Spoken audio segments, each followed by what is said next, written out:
Okay, shukran. Alhamdulillahi Rabbil Alameen. Wassalatu wassalam ala Imam al-Anbiya'i wal Mursaleen, Sayyidina Muhammad wa ala alihi wa sahbihi wa ansarihi wa azwajihi wa dhadratihi ajma'in. Amma ba'd. Believing brothers and sisters in Islam. Assalamu alaikum wa rahmatullahi wa barakatuh. Welcome back to this another of our sittings. We have been doing a series of fiqh. We did the fiqh of wudu, the fiqh of salah, and many more fiqh topics. We even did the fiqh of menstruation. It was requested of me to speak on the topic, the fiqh of nikah, because the last time we covered this was like 5 years ago. Please send out invites to everyone on your pals list so that they know that the dars has started. What is the definition of nikah? The definition of nikah is a holy matrimony between a male and a female, or between a male and many females. So a man can marry 4 women in one day, in one ceremony. Marriage or nikah is a holy matrimony between a male and a female. Between a man and a woman, or between a man and many women, or it can be between one man and many women, because a man may marry one man may marry 4 women at the same time. That is permissible. If you look at the definition carefully, it says a holy matrimony between a man and a woman. Therefore, marriage in Islam has to be between a man and a woman. You didn't finish the definition. Marriage in Islam has to be between a man and a woman. So, marriage between 2 men or 2 women, that is taking the piss. That is not marriage, and we will never accept that. We will never accept such a marriage. Islamically, it is batil. Because the Rasul sallallahu alayhi wa sallam said, Atazawaj an-nisa. I marry women, and anyone who abstain from my sunnah to get married to women, such a person is not a follower of me. Moreover, Allah Ta'ala has made takfir on the homosexuals in Surah 51, verses 35 to 36. So don't tell me I saw on YouTube 2 men getting married in Cape Town, South Africa. Don't bring me that. That's not a marriage, that's making a mockery. I marry a woman, whoever turns away from my sunnah is not a follower of me. And bring me Surah 51. Surah 51, verses 35 to 36. The next question is marriage fard or is it a sunnah? That's the next question. What is the hukum for marriage? Where is the ayah I asked for? Please don't take long to bring the ayah. The next question is marriage fard or is it a sunnah? What is the hukum for marriage? The answer to this question is marriage becomes compulsory on a Muslim, male or female, the moment they have sexual needs and they fear falling into zina. That is the answer to the question. Marriage becomes compulsory on a Muslim, male or female, the moment they have sexual needs and they fear falling into zina.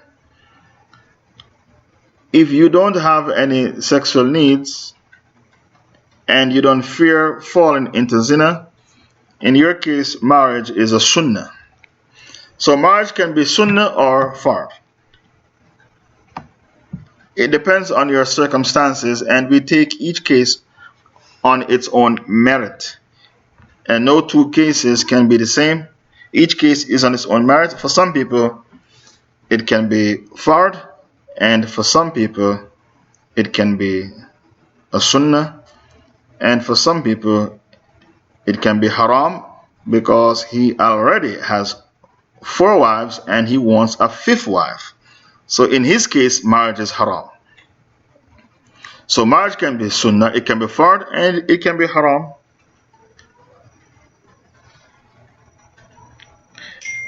The Rasul sallallahu alayhi wasallam said, the worst from my ummah are those men who are bachelors.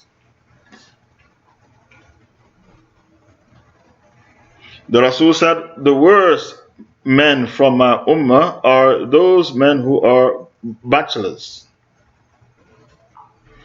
In another hadith, the Prophet said, marry because the best of you are those with the most wives.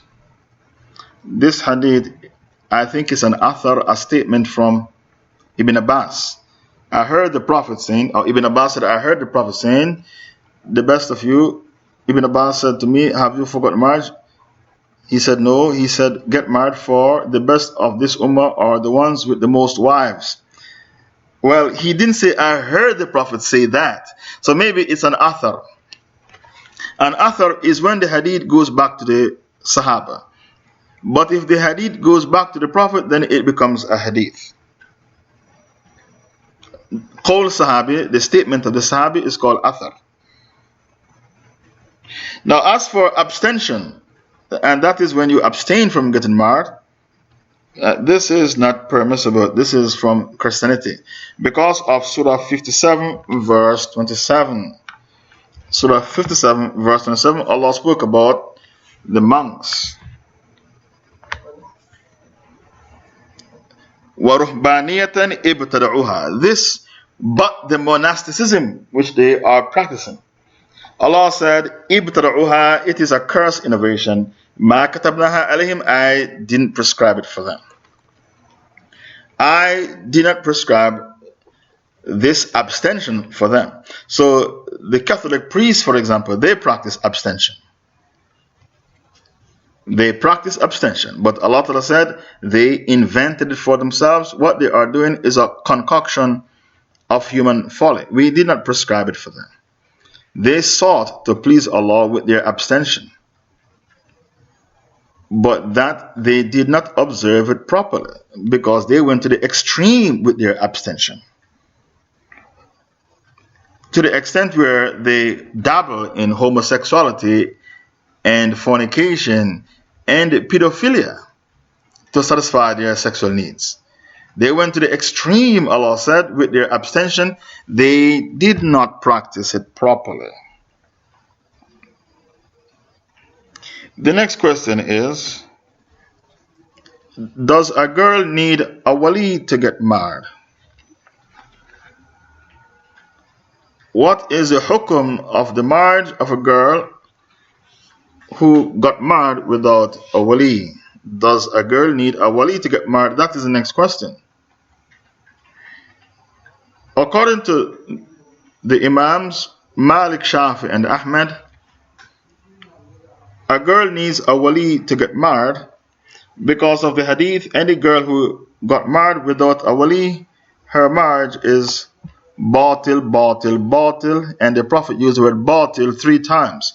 Nikahuha batil, nikahuha batil, nikahuha batil. Abu Hanifa said, I beg to differ. A girl is allowed to marry without a wali. Abu Hanifa used qiyas. Abu Hanifa said, if a woman is allowed to spend her money, then she can get married without a wali because it's her life. That is the stance of Abu Hanifa. It's her life. Why she needs a wali? So when you quote this hadith for Abu Hanifa will tell you, you don't understand the hadith. This hadith is talking about the slave girl, not a free woman. Abu Hanifa will tell you to your face, you don't understand the hadith. The hadith you quote me is talking about the slave girl, not a free woman. Now take a look at Egypt. Egypt used to be a Shafi country. Left, right, and center. Shafi. And the queen of Egypt fell in love with a man, and they tell her, you need a wali. And then someone whispered in her ears and said, Abu Hanifa said, you don't need any wali. So when they said to her, Abu Hanifa said, you don't need a wali, she said, that's it. I'm a Hanafi. I changed my madhab. I'm Hanafi. And she got married to the man that she fell in love with. So because of that, Egypt is not 100% Shafi like before. It's 50% Hanafi and 50% Shafi because of what this queen of Egypt did. The question is, and we ask our sheikhs this question in university, what if a girl from India, Pakistan, Bangladesh, Turkey, which are hardcore Hanafi countries, India, Pakistan, Bangladesh, Turkey, these are hardcore Hanafi countries. What if she follows her madhab and she gets married without a wali? Can you say her marriage is batil and she is committing zina and all the kids from this marriage are bastard kids because she didn't marry with a wali? The sheikh said, no, you can't say her marriage is batil because she acted in accordance with her madhab. So what has to happen in her situation? Her marriage is hanging in the balance. Therefore, a sheikh has to examine her husband. Her marriage is hanging in the balance because she got married without a wali. And who said she needs a wali? Imam Malik, Imam Shafi, and Ahmed.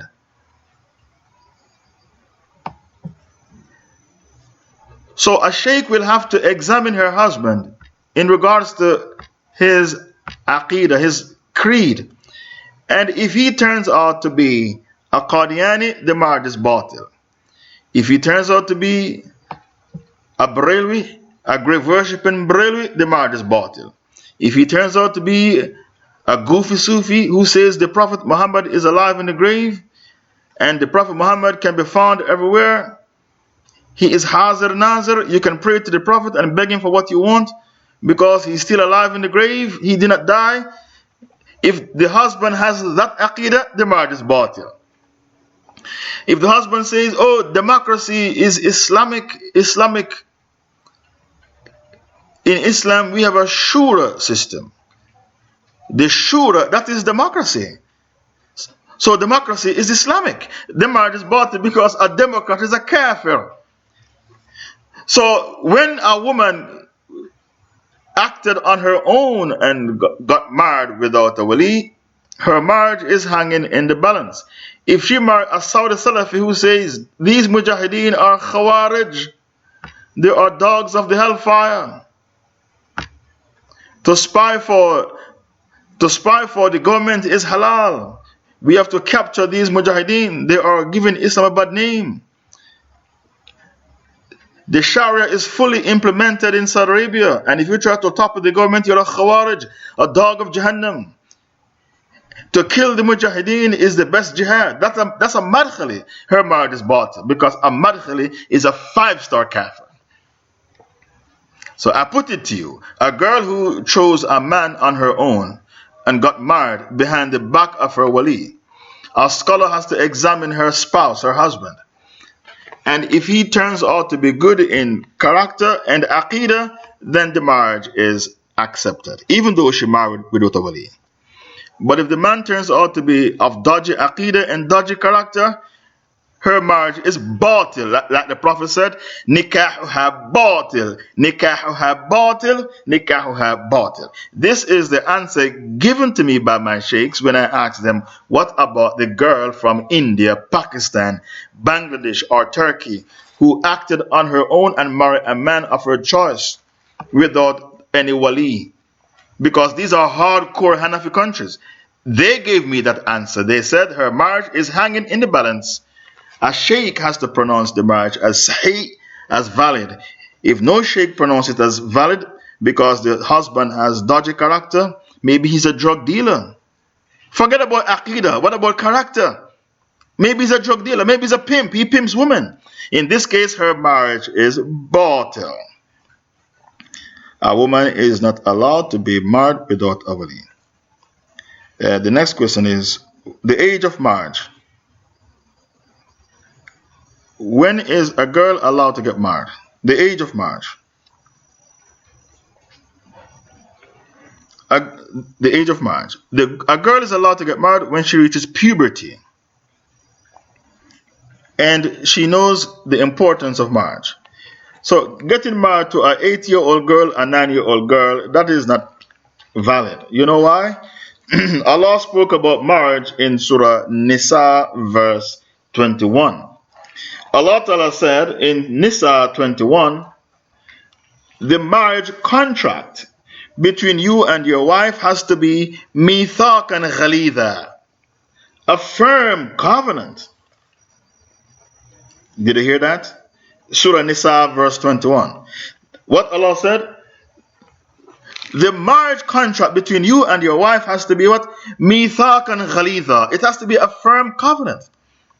So if you marry a 6-year-old girl, how is that a firm covenant? Can a 6-year-old girl discern and sign a marriage contract? And you say that marriage contract is a firm covenant between a man who is 50 and a girl who is 6. The marriage, the hadith about the Prophet's marriage to Aisha, that she was 6 and he was 50, that hadith is not sahih. And when you come to social media and you speak with kuffar who use that hadith to attack Islam, and you try to defend the hadith, you're trying to defend a hadith which is not even sahih. Did you study hadith literature? The first thing your hadith teacher will tell you is, if the hadith contradicts the Quran, you can't accept the hadith. That hadith that the Prophet married a 6-year-old, it contradicts the Quran. Because Allah Ta'ala said that the covenant between you and your wife has to be a firm covenant. Mithaqan ghalidha. My question to you is, how can there be a firm covenant between a man who is 50 and a girl who is 6? So why the mix-up in the hadith? Why the mix-up? The man who narrated the hadith, Hisham ibn Urwa, he became old and senile. So instead of saying Aisha was 19 when she got married, he said she was 9. Then when you study history, you'll find out that the hadith doesn't stand up to scrutiny, because all the historians said that Aisha migrated from Mecca to Medina at age 17, and her sister migrated at age 27, because they were 10 years apart. How old was Asma when she migrated? 27. How old was Aisha when she migrated? 17. Because they were how many years apart? 10 years apart. Then she consummated her marriage 2 years later. So how old was she when she consummated? 19. There is something else you need to know about hadith. If the hadith contradicts history, the hadith is rejected. Munkar. For example, according to history, the Prophet spent 13 years in Mecca and 10 years in Medina. If you find a hadith that says the Prophet spent 15 years in Mecca, you reject the hadith because it contradicts history. History takes precedence. That's what my sheikhs taught me in university. History takes precedence over a hadith because history has thousands of people as eyewitness. Thousands. of people as eyewitness. But the hadith only has 1 or 2 or 3 eyewitnesses. For example, if it is an established fact that Christopher Columbus arrived in Jamaica in 1494, and then somebody said Christopher Columbus came to Jamaica in 1499, we know that that is not a proper hadith, because according to history, Christopher Columbus touched down in Jamaica. According to them, he discovered Jamaica 1494. That is in every single history book. I'm saying to you that according to history books, Aisha migrated from Mecca to Medina at age 17, and her sister migrated at age 27, because they had 10 years difference between them, and they were born from 2 different mothers. Then she consummated her marriage 2 years later. So Aisha was 19 when she consummated her marriage, not 9 like some of you would like us to believe. I'm afraid that hadith is not sahih. If you don't believe what I'm saying, go and do your own research on the matter. The age of Aisha when she consummated her marriage. So when a girl is supposed to get married, when she reaches puberty.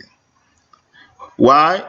Because Allah Ta'ala said the covenant between you and your wife has to be mithaqan ghalidha, a firm covenant, and a firm covenant can only take place between a girl who has reached puberty.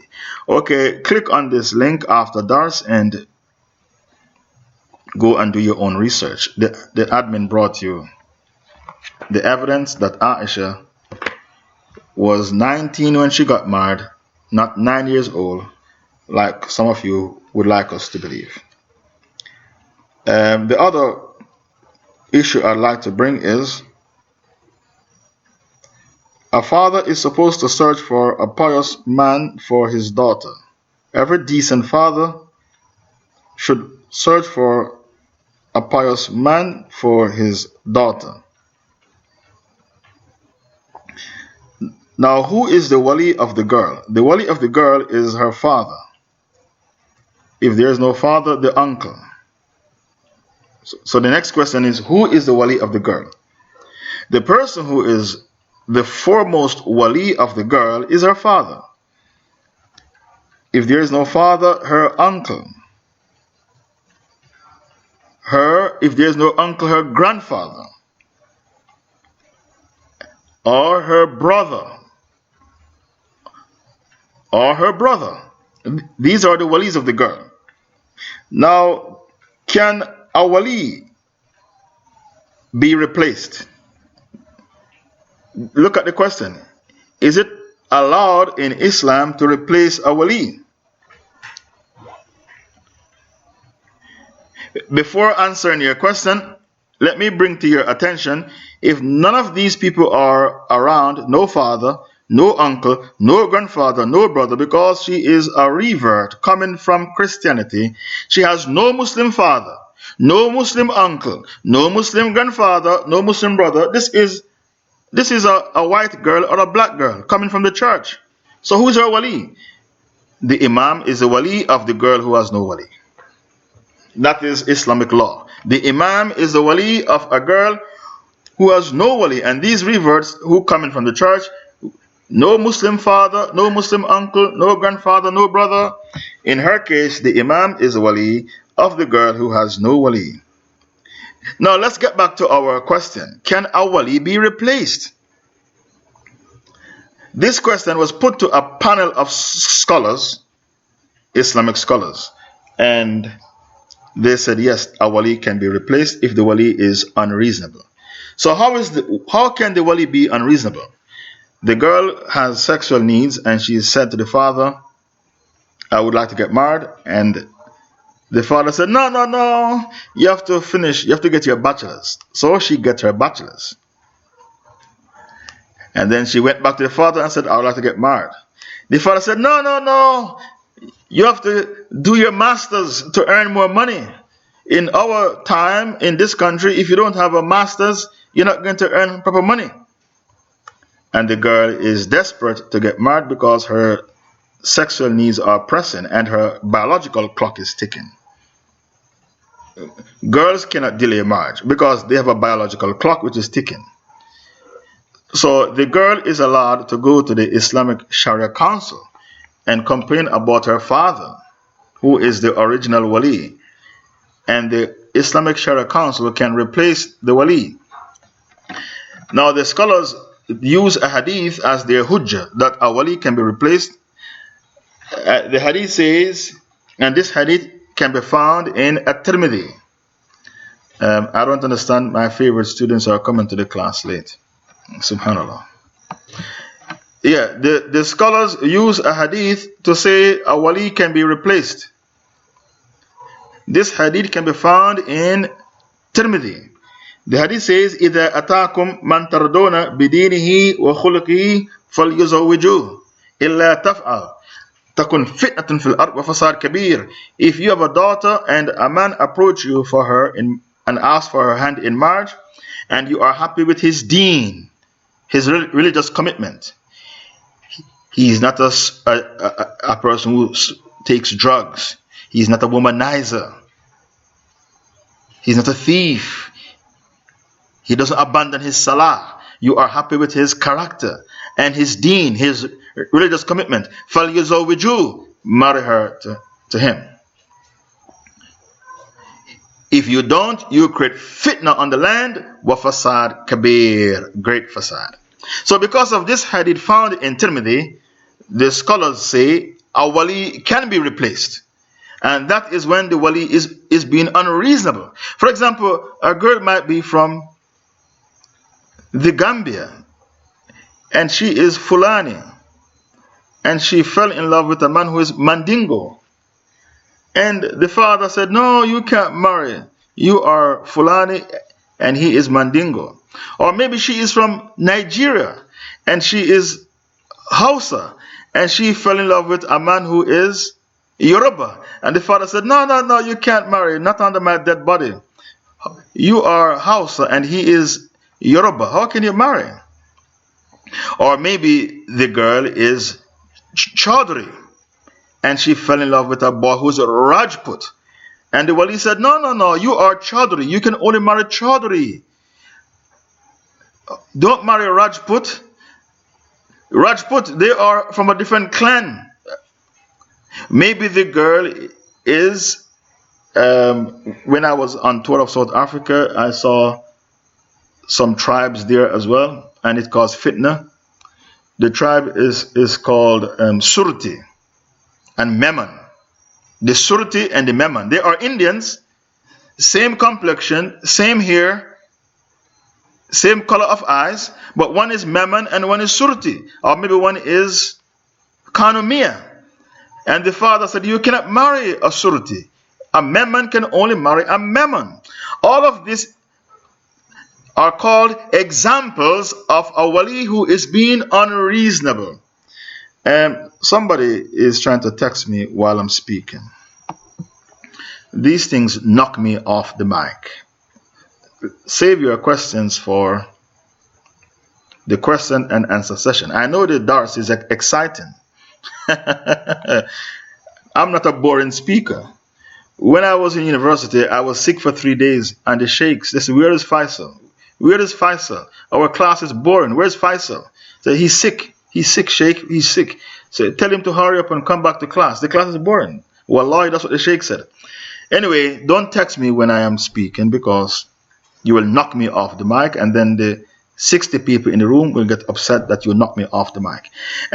Let's continue the dars. What I'm saying is a wali can be replaced if the wali is being unreasonable.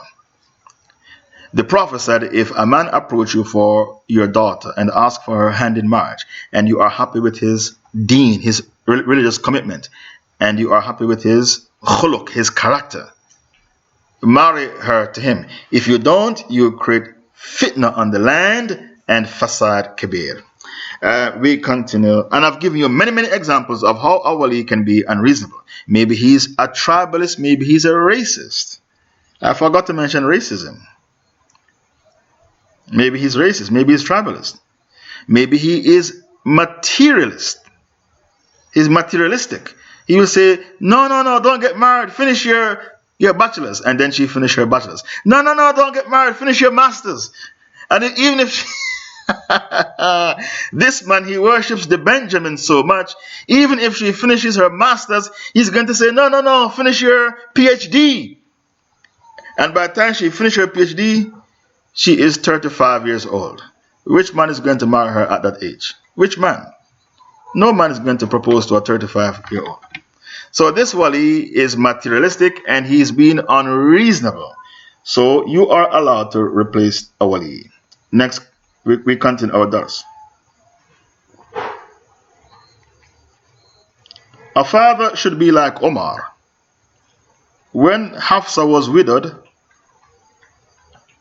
and a widow has sexual needs because they have already enjoyed the joy of sex. So because they have already experienced the joy of sex, a widow has, or a divorcee has sexual urges that are pressing.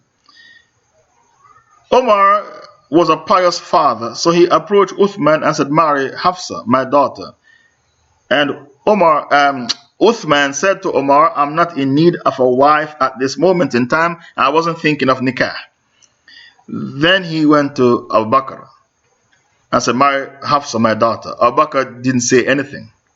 Omar became very angry. Omar said, at least Uthman gave me an answer. Abu Bakr, my brother, he didn't give me an answer. And then he went to the Prophet and complained. And the Prophet smiled and said, what if Allah Ta'ala would like to provide Hafsa with a husband who is better than other men? And Omar realized the Prophet would like to marry Hafsa, and Omar was happy. Then Abu Bakr said, the reason why I didn't accept, because Hafsa wasn't ugly, she was beautiful. The reason why I didn't accept the proposal coming from Omar is because the Prophet confided in me and told me that he's interested in Hafsa. But I couldn't tell Omar what me and the Prophet discuss. It's private. I couldn't tell Omar. If it wasn't for that, I would have married to Hafsa myself.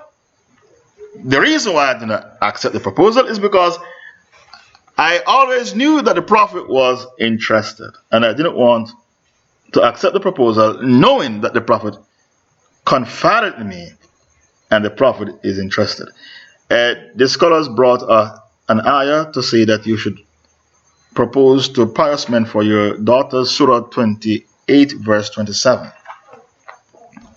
The scholars brought Surah 28 verse 27 as their hujjah. So not only did they bring the story of Omar and Hafsa, they brought Surah 28 verse 27. That Shu'aib, the prophet, when Musa ran away from Egypt and went to live with Shu'aib, he said, I want to marry you to one of my daughters. These two daughters mine to you. I intend to wed one of these two daughters of mine to you on condition that you serve me for 8 years. But if you complete and make it 10 years, it will be a favor from you, sadaqah from you, and to give me an extra 2 years. But I intend not to place you under a difficulty, a burden, if Allah will. You will find me one of the righteous. So this is a righteous man, Prophet Shu'aib, proposing to Musa on behalf of his daughter. So the scholars, they use this as evidence that every pious father should go and search for a pious man to marry his daughter. Because if you don't, she may fall into zina. The next chapter, which women are haram for us to marry? In bold writing. The next chapter is, which women are haram for us to marry? The ulama mention 17 women that we are not allowed to marry. So there are 17 women mentioned by the ulama that are forbidden for us to marry. And if you don't have these laws, men will marry just about anybody. You need laws. So who are the 17 women that we are not allowed to marry? You are not allowed to marry the wife of your father. So if your father should die and leave behind 2 wives, you're going to say, well, I'm going to marry the woman who is not my mother. I'm going to marry my stepmother. Do you remember the story when the Rasul sallallahu alaihi wasallam sent a man to kill another man, to chop off his head and to confiscate his property? And they said, why? Why the Prophet sent you to kill a man and confiscate his property? They said because he married his father's wife after Allah revealed Surah Nisa verse 22. Don't marry your father's wife. So if your father should die and leave behind a woman, don't marry those women. Your stepmothers. Don't marry your stepmothers. Ibn Kathir said, we know that this man was killed as a kafir because his property was confiscated. And he had the audacity to do what he did even after Allah revealed the Quran, the ayah. Nisa 22. وَلَا تَنْكِحُوا مَا نَكَحَ آبَاؤُكُم مِّنَ النِّسَاءِ إِلَّا مَا قَدْ سَلَفَ إِنَّهُ كَانَ فَاحِشَةً وَمَقْتًا وَسَاءَ سَبِيلًا. And marry not women whom your fathers married except what has already passed. Indeed, it was shameful. Your pagan custom of the Arab, your pagan Arab custom, was very shameful to be marrying your father's wives. And most hateful and an evil way. So these pagan Arabs, you found the hadith. Okay, thank you. Thank you for finding. These pagan Arabs, they were in deep, deep Jahiliyyah. How can you marry your father's wife? Anyway, Ibn Kathir said, we know that this man was killed as a kafir because his property was confiscated. We continue. The other person, I said I have in front of me 17 women who you cannot marry. Number 2, your mothers. So you cannot marry your stepmother nor your mother. And you have to be killed if you go to bed with your mother. You have to be killed. And if the mother agrees for the adultery to take place, the zina, she has to be killed as well. If she was raped, she won't be killed. But if the mother submitted her body to the son, she has to be killed as well. Number 3, your daughters.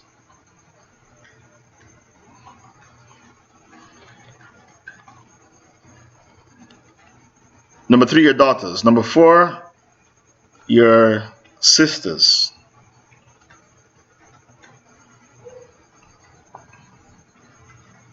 Your sister. Number 4, your sister. Number 5, your paternal aunt. Number 6, your maternal aunt. Number 7, your niece. If you slept with your niece, the uncle is killed and the niece is killed. If you slept with your aunt, the nephew is killed and the aunt is killed. If both of them reach puberty and they agreed for the zina to take place. Number 8, your foster mother. Your foster mother is like your blood mother. The Prophet said your foster mother is like your blood mother.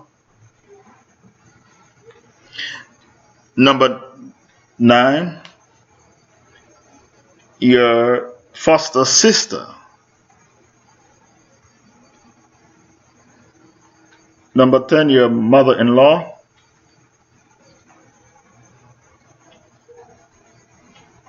Number 11, your stepdaughters. Number 11, your stepdaughters if you consummated the marriage with the mom. You can marry your stepdaughter if you annul the marriage and didn't consummate the marriage. But if you consummate the marriage with the mother, the stepdaughter is out of bounds and the stepdaughter can uncover in front of you. She doesn't have to wear hijab in front of you. And if you consummate the marriage with the mom, your stepdaughter, you are her mahram until the day of judgment. The moment you consummate the marriage with the mom, you become the mahram for the stepdaughter until the day of judgment. Now, Muslim women who have given birth to children and they have breast in their milk, if you want a boy to be your mahram, let him suck the breast. Let him suck your breast. Many Muslim women, they have done that. I would like a boy to be my mahram, so I'm going to let him suck my breast. But if you want the boy to marry your daughter, don't let him suck your breast. He has to suck the breast at least 3 times. If you know that the boy is going to grow up to be somebody special in your eyes, and you would like the boy to marry one of your daughters because the boy belongs to a family who is a decent family, don't let him suck your breast. Because the Rasul said anything which is haram by blood is haram by the milk. And because of that, you cannot marry your foster sister. Number 10, your mother-in-law. Number 11, your stepdaughters. Number 12, your biological son's wife. Number 12, your biological son's wife. Now, why did we insert the word biological? That's the key word. You can marry the wife of your adopted son. You can marry the wife of your stepson. You have a stepson and his wife, and he died. You can marry his wife. The only time you cannot marry your son's wife is that the son has to be your biological son.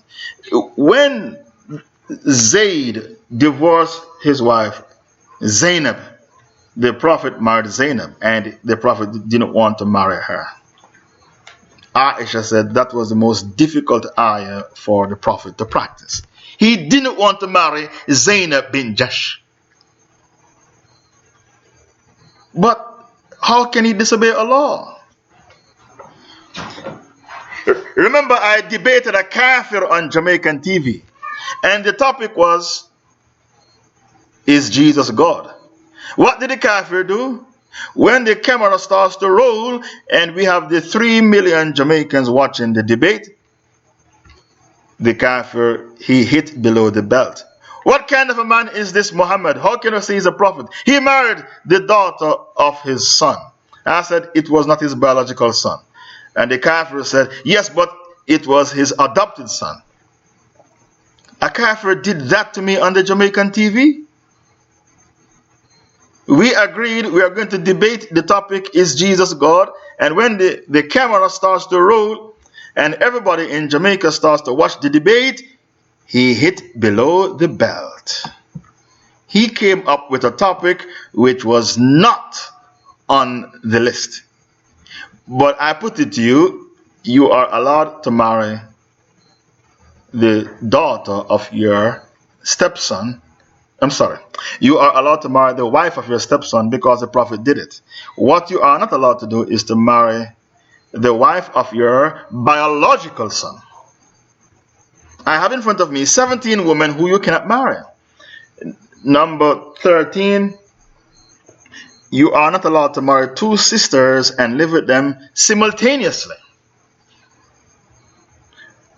But if one sister should die, you can marry the other sister. Because when Uthman married the Prophet's daughter, Ruqayya, she died and he married Kulthum. Isn't that so? And he was given the title Dhu Nurayn, the owner of 2 lights. The owner of 2 lights. You cannot marry 2 sisters and live with them simultaneously. But you are allowed to divorce one and marry the other one. Now, did you know that a Muslim woman can divorce a man and marry his brother, his blood brother? But it's difficult. Not many Muslim women can do that. I put it to you, it is allowed for a Muslim woman to divorce a man and marry his brother, his biological brother. But which Muslim woman will do that? Very, very few.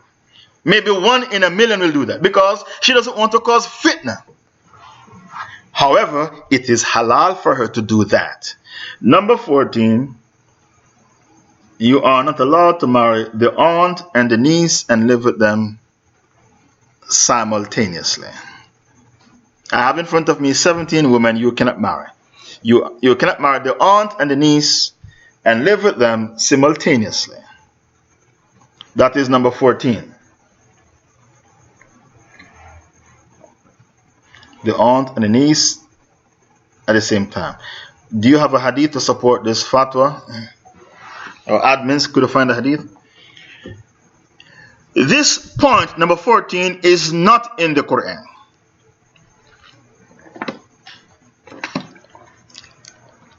This point, number 14, can only be found in the hadith. That you cannot marry the aunt and the niece and live with them at the same time. Only in hadith, not in the Quran. Number 15, you are not allowed to marry a pagan girl. A pagan girl is like a Hindu, a Buddhist, a Sikh, a Jain. You forgot that religion, don't you? The Jain religion. You forgot that religion. I'm sure you have at least 2-3 million Jains in India. You forgot about them. And you're not allowed to marry an atheist or an agnostic. You are only allowed to marry a Muslim girl and people of the book. The evidence to prove that you cannot marry a pagan girl is Baqarah 221. Bring me the Hujjah. Baqarah 221. So Allah said, وَلَا تَنْكِحُوا الْمُشْرِكَاتِ حَتَّى يُؤْمِنْ وَلَا أَمَةٌ مُؤْمِنَةٌ خَيْرٌ مِنْ مُشْرِكَةٍ وَلَوْ أَعْجَبَتْكُمْ. And don't marry the mushrikat, don't marry the pagan girls until they believe. Indeed, a slave woman who believes is better than a mushrika, an idolatress, even though she may please you, meaning she has money and beauty and youth. The word please you means she has money, she has beauty, and she has youth. She might please you. Maybe you met her at university, a Hindu girl. You met her at university and you fall in love with her. It happens a lot. But Allah said, don't marry these girls. Mike, can you hear me?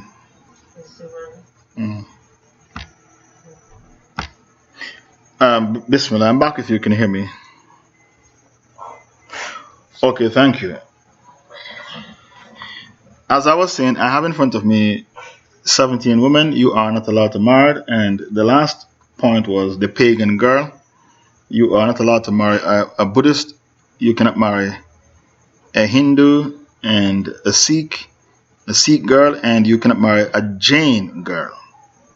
You forgot about the Jains. You cannot marry an agnostic. You cannot marry an atheist. You cannot marry a humanist. These girls are not allowed for you to marry.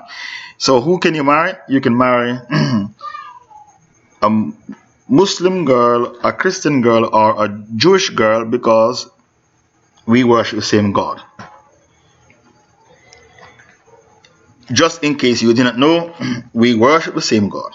So because we worship the same God, you are allowed to marry the Muslim, the girl, the Christian girl, and the Jewish girl. Now, some of you will say, I don't accept that we worship the same God. Allah said, you and the Christians and the Jews worship the same God. Allah said it. Surah 29 verse 46. So, even though you say, I beg to differ, Sheikh Faisal, how dare you say we and the Christians worship the same God? They worship three gods, God the Father, God the Son, and God the Holy Ghost. So I beg to differ. Before you jump, I'm saying to you, Allah told us in Surah Ankabut, verse 46, you and the Christians and the Jews worship the same God. Listen to the ayah. And argue not with the people of the scripture, unless it be in a way that is better, with good words and in good manners, inviting them to Islam with the verses, except with such of them as do wrong, and say to them, we believe in that which has been sent down to us, and we also believe in that which was revealed to you. Our God and your God is one, Allah. Did you know a Christian and Arab say Allah? Did you know that? I've met many Christian Arabs in my lifetime from Syria and Lebanon. From Syria, Lebanon, and Egypt. And we debate issues about religion. Every Christian Arab say Allah. So even in their Bible, the Arabic Bible, they say Jesus went up to the mountain to pray to Allah. Luke 6 verse 12. So what makes you think they don't worship the same God? You and them worship the same God, so because of that, you are allowed to marry their woman. You and the Buddhists and the Hindus, the Sikhs, the atheists, the agnostic, you don't worship the same God, so you cannot marry these women. I forgot to mention the Rastafarian. They worship Haile Selassie. You can't marry a Rastafarian girl because you don't worship the same God. Okay, we continue our dars. Number 16, you cannot marry an apostate girl. The 16th girl you cannot marry is the apostate girl. Look, you can marry a Christian girl or a Jewish girl, but you cannot marry a Muslim girl who left Islam and go to church. So maybe there was a Christian girl, a Muslim girl. She grew up as a Muslim in a Muslim family. And when she went to college, university, she left Islam and started going to church. You cannot marry that girl. She's an apostate. So not because you can marry a Christian girl, you're going to say, oh, this Pakistani girl, she left Islam and she is now going to church. So I'm going to marry her because Allah said I can marry a Christian girl. No. No. You don't understand Sharia law. You don't know anything about Sharia. You can marry a Christian girl who was born in a Christian family and grew up in Christianity. But the Pakistani girl or the Bengali girl who left Islam to become a Christian, she is not a Christian, she's an apostate. You can't marry her. You wake up, stop sleeping, and understand your deen properly. You cannot marry an apostate because the Rasul said, Man baddala deenahu faqtuluhu. Anyone who exchange his religion, anyone who discard his religion, then kill him. So if she doesn't have the right to life, because the hadith says if a person should discard Islam to pick up another religion, kill that person. If they don't have the right to life, how can I marry her? Anyway, we continue. I have in front of me 17 girls you cannot marry. The 16th is the apostate girl. So who is the 17th? Who is the 17th? The prostitute girl. The prostitute girl. When the Sahabas migrated from Mecca to Medina, you want to marry a hoe, a slag, a tart, a harlot? Is that what you want? You can't marry her. And I don't think you'll stoop so low. When the Sahabas migrated from Mecca to Medina, some of them were living in the masjid because they were poor. They had no homes. And even today, in some countries, people live in the masjid because they're poor, that they can't pay rent. So a girl said to a Sahaba, why are you living in the masjid? Come and live with me. Why are you living in the masjid? Come and live in my house. And she proposed marriage. She proposed marriage to the Sahaba. And she was beautiful. And then the girl said, I will even take care of you. You don't need to live in the masjid. I'll take care of you. We're living in the masjid for. And he approached the Prophet. And the Prophet told him, don't marry her. And then Allah revealed Surah 24, verse 26. Al-Khabithatu lil-Khabithin wal-Khabithun lil-Khabithat wat-Tayyibatu lit-Tayyibin wat-Tayyibun lit-Tayyibat. Surah 24, verse 26. Bring me the Pickthall translation. So Allah Ta'ala said, vile women are for vile men, and vile men are for vile women. Pure women are for pure men, and pure men are for pure women. So when Allah revealed this, the Sahaba didn't marry her. So you cannot marry prostitutes. The scholars use this ayah to make it haram. We continue our dars. A Muslim man is allowed to marry a Christian or a Jewish girl if no Muslim girls are available, because of the story Hudayfa and the Christian beauty. Hudayfa was the governor of a province and he married his Christian beauty. Omar was the caliph, and Omar wrote Hudayfa a letter and said, divorce her. So he wrote back Omar a letter and said, why should I divorce my Christian beauty? And Allah gave me the permission to marry her in Surah 5, verse 5. Surah 5, verse 5 is a very long ayah. Just bring me the piece. I am going to quote, lawful to you in marriage are chaste women from the believers and chaste women from the people of the book. So he used this ayah to checkmate Omar. He quoted that ayah to checkmate Omar and said, I'm going to hang on to my Christian beauty. So if he brought an ayah to checkmate Omar, what did Omar do? That's not the hadith I want. No. That's not the hadith I want. The hadith is about Hudayfa married his Christian beauty. And Omar said, divorce her. So he quoted that ayah to checkmate Omar. The ayah says, you are allowed to marry the chaste woman from among the believers and the chaste woman from among the people of the book. Lawful to you in marriage are the chaste from the believers and the chaste woman from the people of the book. He used that ayah to checkmate Omar. So Omar came with another ayah to checkmate him. Which ayah Omar brought? The same surah. Ma'idah 51.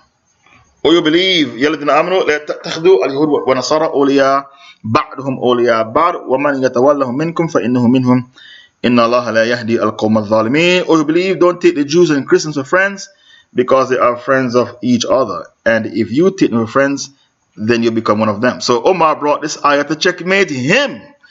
And then when he got the ayah, he divorced her. So the Muslims said to him, why did you hesitate to divorce your wife when the caliph asked you to divorce her? He said, I hesitated because I don't want people to entertain the idea that I did something haram. I hesitated to divorce my wife, my Christian wife, because I don't want people to entertain the idea that I did something haram. So he did not do something haram. Don't think he did haram. What he did was halal, but not every halal is wise to do. Okay, yeah, this is the hadith. Not every halal is wise to do. You know, when I was living in London, I saw many Arabs who came there and they married white girls who were Christians. And they had 2-3 kids. And when there is a divorce, the kafir judge gives the custody to the white woman who is a kafir, and their kids grew up to be kafirs. I've seen this many times when I was living in London. So don't think that Hudhayfa did haram. He did not. What Omar is saying is, it is better for you to marry a Muslim girl than to marry a Christian girl. When I asked my sheikhs why Omar didn't want him to marry the Christian girl, they said Omar was afraid it will become a practice, because he was a very famous Sahaba, Hudhayfa. He was very close to the Prophet as well, very close to the Prophet. He used to keep the secrets for the Prophet, the keeper of secrets for the Prophet. If an important Sahaba like him should marry a Christian girl, it will become the norm among the Muslims, and then the Muslim girls will be abundant. That's one reason Omar didn't like that marriage.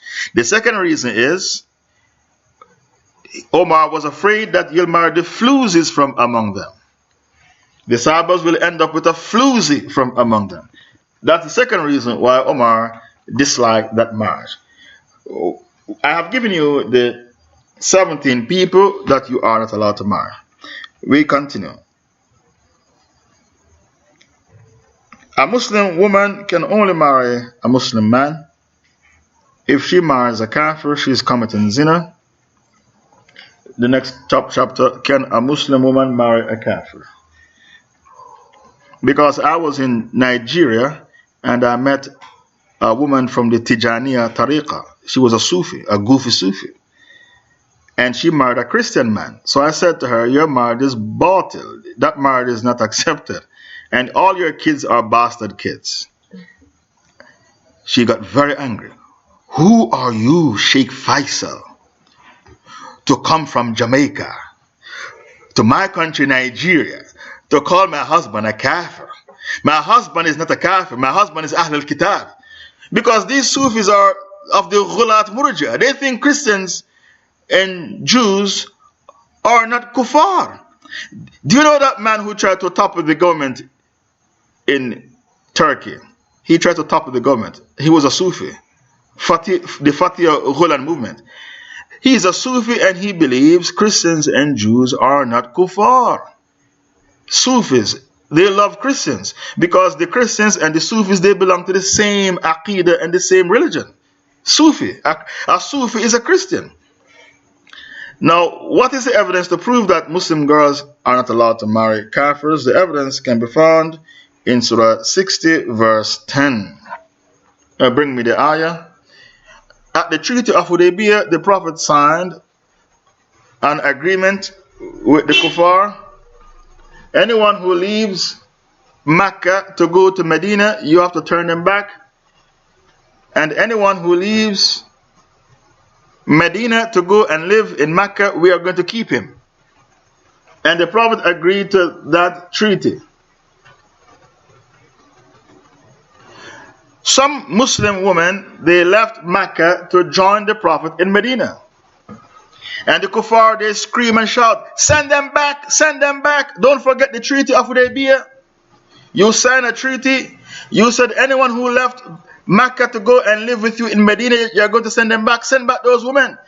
When they said send them back, Allah revealed an ayah and told the Prophet, don't send them back. So Allah said, oh, you believe? When believing women come to you as immigrants, examine them properly. Allah knows best as to their faith. Then if you ascertain that they are true believers, send them not back to their disbelievers. The disbelievers. They are not lawful wives for the disbelievers, nor are the disbelievers lawful husbands for these Muslim women. So the Prophet was stopped from sending them back.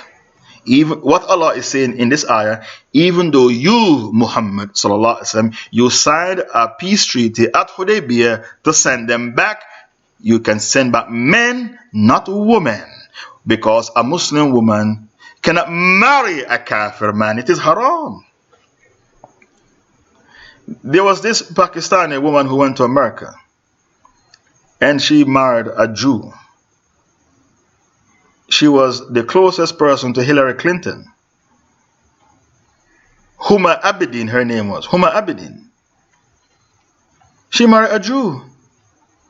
from New York. Look what happened to her. She got disgraced. He keeps taking pictures of his penis and send it to young girls. She got disgraced. Why she got disgraced? Because she went against the Quran, Surah 60 verse 10. Huma Abedin. They said if Hillary Clinton had won the election, she would be so powerful in the government, she would be in charge of the White House. She would be in charge of the White House. That's how powerful she is. She is Hillary Clinton's second pairs of eyes and ears. She went to America and she speaks fluent Arabic because she was educated in Saudi Arabia. She's fluent in Urdu and Arabic and English. And power got to her head, she married a Jew. And the Jew keeps taking pictures of his penis and send it to young girls on the internet. And now they are divorced. Allah disgrace her. Why Allah disgrace her? Because she went against Surah 60 verse 10. A Muslim girl cannot marry a kafir. I don't need to elaborate. If she married a kafir, she become an apostate. You know why? She's making a mockery of Sharia law. And if you, the Muslim man, marry a Hindu or a Sikh or a Buddhist, you're an apostate. Why? Because you are making what is haram halal. If you commit zina with a Hindu girl or a Sikh girl, you are not an apostate. Because all you had with her was a fling. But the moment you marry her, by the way, which sheikh is going you're such a laughing stock in the Muslim community. Which sheikh is going to perform that nikah? You tell me. If the sheikh performs the nikah, he becomes a kafir as well. Because he's marrying you to a Hindu girl, or a Buddhist girl, or a Sikh girl. The sheikh becomes a kafir as well. So who is going to perform this nikah? It's not even a nikah. Who's going to perform this marriage? Well, I think I know what you're going to do. You're going to go to the Taghut to perform the marriage for you. You're going to go to the Taghut. It's called the civil marriage. Civil marriage is not permissible. Civil marriage is haram. Why? Because it is tahakum. When you perform civil marriage, it means you're going to accept their concept of marriage and their concept of divorce. And their concept of marriage means if you marry one woman with civil marriage, the moment you marry a second wife, they dump you in prison and throw away the key. Civil marriage is haram because it is tahakum. The scholars of Islam, they only allow civil marriage on the basis of necessity. For example, if you didn't perform it, your wife would be deported and the family would break up. That's the only time they allow civil marriage. If you don't perform the civil marriage, the family will break up because your wife will be deported. But if there is no necessity, you cannot perform civil marriage. Because civil marriage is tahakum. It means you accept their concept of what a marriage is. And it also means if you marry a second wife, they're going to dump you in prison and throw away the key because you have now committed bigamy. This is why civil marriage is haram. And when the Sahabas used to get married, there was no marriage certificate. Marriage certificate, where did that come from? There was no marriage certificate in the time of the Sahabas. Is the white man who come up with this marriage certificate crap? What marriage certificate? No Sahaba. No Sahaba had any marriage certificate. Where that came from? And their marriages only take 5 minutes to perform. 5 minutes. You ask the man, do you accept her to be your wife? And he said, I do. Qabilt. Qabul. And then they asked the woman, do you accept this man to be your husband? She said, Qabul. I accept. I do. That's it. 5 minutes. No marriage certificate. Marriage certificate is crap. Where you get that from? That's bid'ah. So the scholars of Islam say the only time civil marriage is permissible is when there is a necessity. If you don't do the marriage, one of you will be deported from the country.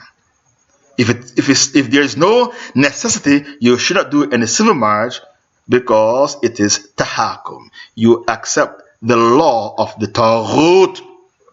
Because when you marry one wife in civil marriage, you can't marry a second wife. That's why it is haram. You marry a second wife, the first wife will take the marriage certificate to the police station and said, my husband is doing bigamy.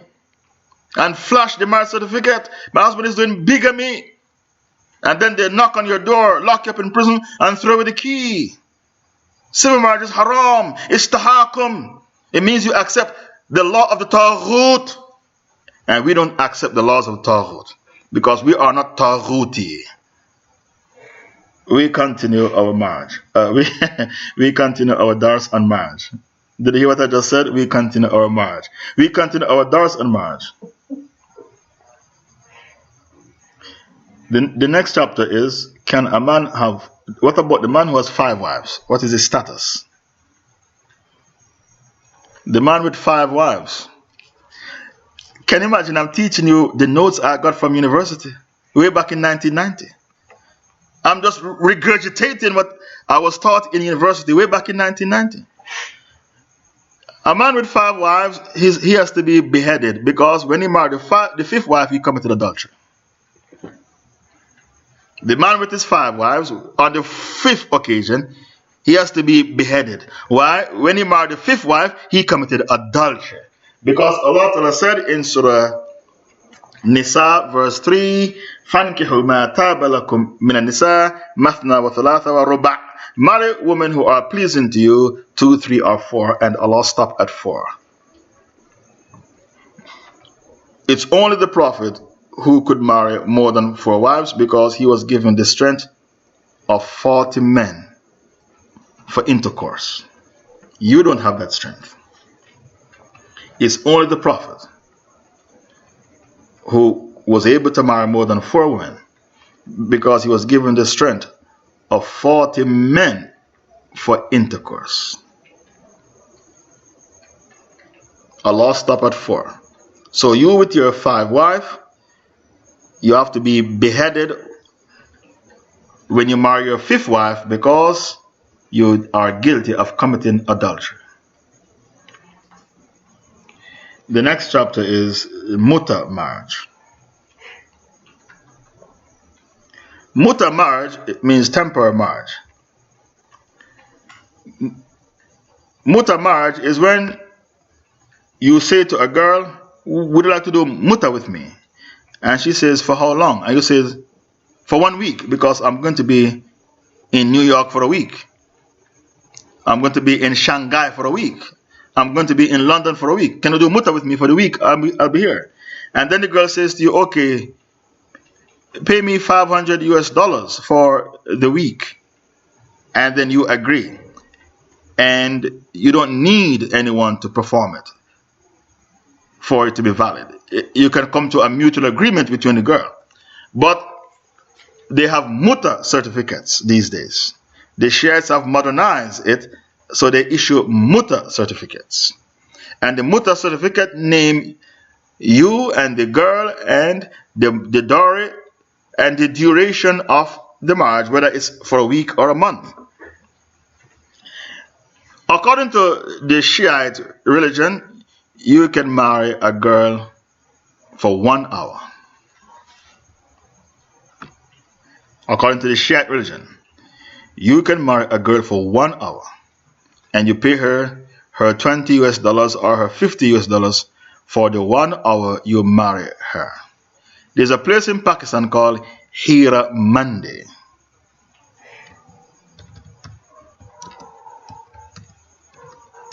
Hira Mandi means the diamonds market, where there's a lot of Shiite girls. They go there to do muta.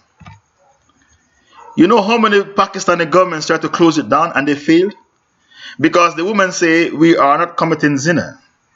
We are Shiites, and in our religion, we can marry a man for 1 hour. This place is packed with prostitutes. All of them are Shiites. Many Pakistani governments try to close it down, and they can't close it down because they said these are girls who are Shiite girls, and in their religion they are allowed to marry for 1 hour. So the government, they failed miserably to close it down. Muta marriage is haram because of the hadith. Ali saw a man who believes in muta, and Ali said to the man, the Prophet forbade muta at the battle of Khaybar and the eating of donkey meat. This hadith can be found in Bukhari. I'm sure it's in Bukhari. The Shiites, they do not believe muta is haram. They continue to do muta even till today. They practice muta in Pakistan, they practice muta in Lebanon, in Iran, and many Shiite women said, thank the Lord for muta. Had it not been for muta, I wouldn't be able to earn a living. Shiite women, they make a lot of money from muta. Because you can marry a man for 1 hour. They will say, thank the Lord for muta. Had it been for muta, I would not be able to earn a living. Now, how do you checkmate the Shiites? How do you checkmate a Shia? You say to a Shia, do you eat donkey meat? He said, no. Astaghfirullah, donkey meat is haram. You say to the Shiite, the same hadith that makes donkey meat haram is the same hadith that makes muta haram. Do you understand how to checkmate? Do you understand how to checkmate, brothers and sisters? The same hadith that says donkey meat is haram is the same hadith that says muta is haram. So why is it that you abstain from donkey meat but you dabble in muta? The reason is because they worship their evil and corrupted desires. Now they have their own history. They'll tell you Omar made it haram. Omar made muta haram because somebody muta his daughter behind his back. Do you look at the personality of Omar? Do you think he would allow a man to muta his daughter behind his back? That's what the Shiites will tell you. And when you come to Paltalk, don't go to Shiite rooms, because I've seen a Japanese girl came to Paltalk, took shahada in my room, then went to the Shiite rooms. She said, I'm curious to hear what they have to say. Curiosity. And then she became a Shia, and now she's making takfir in the Sahabas. Look, Paltalk is a double-edged sword. You can come to Paltalk and learn the haqq. You can come to Paltalk and become an apostate. Curiosity killed the cat. Didn't you? Don't you know that? So don't be curious and go to these people's rooms, because they have their own history. And their history is very, very dirty. They said when the Prophet died, Aisha had let strange men come to her house. They have that in their history books.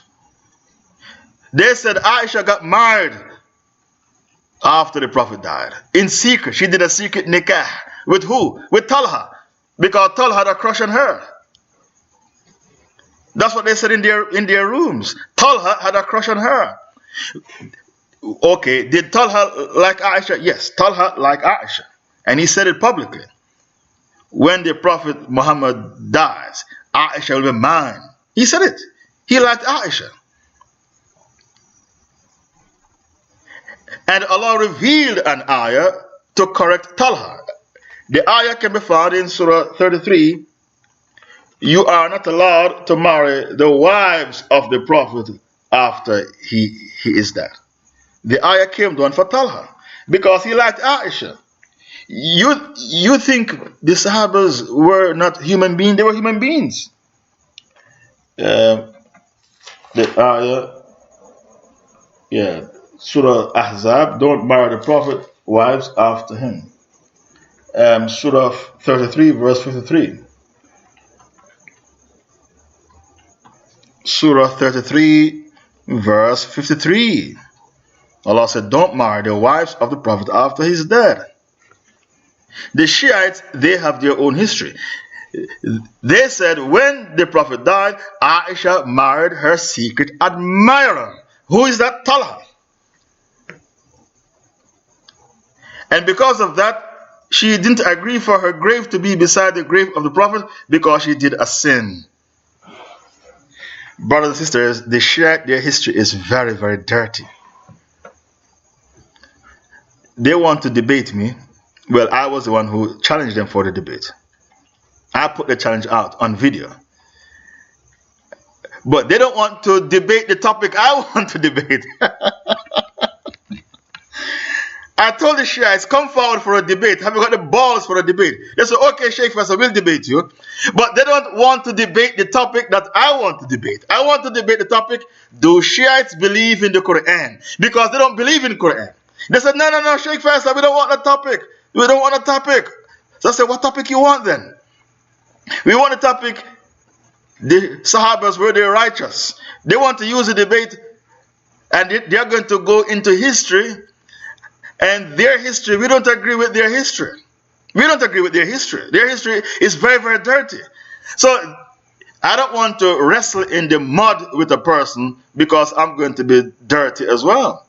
I want to stick to the Quran. They said, no, Sheikh Faisal, we don't want to debate with Quran. Let's talk about history. Because they know if we debate on the topic of the Quran, it is impossible for them to win the debate because Shiites don't believe in the Quran. I can pick out 50 ayahs that they don't believe in. They don't even believe in the ayah. This day I have perfected for you your religion. This day I have perfected for you your religion. They said when Imam Mahdi comes, he's going to govern with the Sharia of David and Sulaiman, not the Sharia of Muhammad. That means they are saying the deen of Muhammad is not perfect. Anyway, let's get back to our topic because I digressed. So let's get back to the topic. Imam Shafi said the reason why Mutta is so confusing is because it is the only thing in which it was haram, then it became halal. Then it became haram, then it became halal, then it became haram again. Do you remember that hadith which I quoted to you that the Prophet said Mutta is haram? The Shias, they can say that was at the Battle of Khaybar. But when the Prophet conquered Mecca, the Sahabas practiced Mutta. So that hadith I quoted to you, don't think it is tight. Because they can say the Prophet made Mutta haram at Khaybar. Mecca was conquered some 2 years after Khaybar. And when the Prophet conquered Mecca, he allowed the Sahabas to practice Mutta. So they're going to say you're quoting a hadith which is abrogated. They can say that. So what you have to say is that Ali ibn Abi Talib, when he was the caliph, a man wanted to do Mutta, and then Ali quoted a hadith and said Mutta is haram. So if Ali didn't allow Mutta when he was the caliph, what makes you think Mutta is halal? This is how you checkmate the Shiites. But then again, they don't believe in Bukhari and Muslim. How are you going to debate with these people? You're going to quote Bukhari and Muslim. They don't believe in these things. They believe in Al-Kafi. So because of that, you cannot debate with a Shiite until you use the Quran as your evidence. And because of that, the Prophet said what? Ahsan hadith kitab Allah. The best hadith is the book of Allah. The best hadith is the book of Allah. To make things more complicated, according to Shafi's 1F, according to the Hanbali Fiqh, listen to this. This is shocking. According to Hanbali Fiqh. According to Hanbali Fiqh. Listen to this because this is very shocking. If you go to America to study, or the UK, or China, or France, and you're a Muslim, how long will you be there for? Well, 2 years. According to the Hanbalis, you can marry for 2 years. In your heart, you only want the girl for 2 years, but you kept it as a secret and didn't tell her. That is Hanbali fiqh. And who believe in that? Bin Baz. Bin Baz passed that fatwa. If you go to a country, say you're a businessman, you go to buy and sell goods, and while you're there, your sexual needs were pressing, and you need to get married because you don't want to fall into zina, you can marry. Say you go to China to buy and sell goods. You can marry a girl in China for 6 months. In your heart, you only want her for 6 months, but you did not tell her your intention. This is allowed in Hanbali fiqh, and even Sheikh bin Baz passed this fatwa. Why? Because the sexual urge is very, very powerful, and you need to fulfill your sexual urge. Why this marriage is not muta? Because you did not specify. Listen to why the Hanbalis allow it. Because you did not specify that you're going to divorce her after 6 months. You didn't specify anything. So they are saying is because you did not specify on a piece of paper that the marriage will run its course after 6 months, the marriage will expire after 6 months, you did not do haram. Because you might change your mind and decide to keep her permanently. You understand now? You did not specify on a piece of paper, I'm marrying this girl for 6 months, and after 6 months, my marriage license will expire. The way my insurance expire. You didn't say that. You kept it as a secret in your heart. So because you kept it as a secret in your heart, maybe after 6 months, you change your mind and decide to keep her permanently.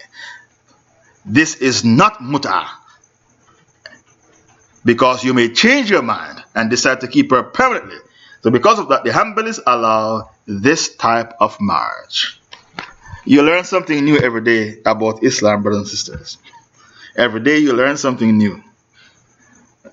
Even me, myself, I don't know everything. Every day I learn something new about Islam. The next marriage is called misyar.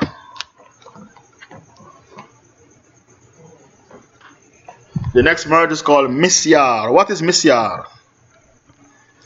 Misyar is when you are a man who is poor, you cannot pay bills, but you meet a girl who is wealthy, and she says, I will marry you and I will give up my rights to financial maintenance. It's called misyar marriage. This marriage is good for men who are deadbeat. A deadbeat is a man with no money. It is suitable for a man who's a deadbeat. A deadbeat is a man with no money and he can pay bills. Now, who allow misyar? Bin Baz, Sheikh bin Baz allow misyar. Why did he allow misyar? In Saudi Arabia, there are a lot of women who are in their 30s and still single. So he looked at the society and he's saying, if we don't allow misyar, these women will become old maids. Also, their biological clock is ticking. They are going to become old maids and still single. So he looked at the society and he weighs up the pros and cons. And he goes along with the better of the two evil. What is better? For a woman who is rich to accept misyar, or for her to stay in her house and become an old maid? Because no man is on her level to marry her. So Bin Baz weighed up the pros and cons and he allowed misyar. So misyar marriage is when a woman who is wealthy marries a man who is unable to pay bills, light bill, water bill, internet bill, gas bill. He can't pay no bill because he's poor. And then because of his financial situation, she said, okay, I relinquish my right to maintenance. That is misyar. I give up my right to maintenance. And the other marriage is called shigar. S-H-I-G-A-R. Shigar. What is shigar? Oh, S-H-I-G-A-R. Shigar. Shigar is when a man has a daughter and his best friend has a daughter, and he says, I will give you my daughter in marriage and you'll give me your daughter in marriage, and we won't charge each other any mahar, dowry. It's called swapping. Shigar means swapping. I have a daughter who is 20 years old. You have a daughter who is also 20 years old. I'm going to give you my daughter in marriage, and you give me your daughter in marriage, but we won't charge each other any dowry.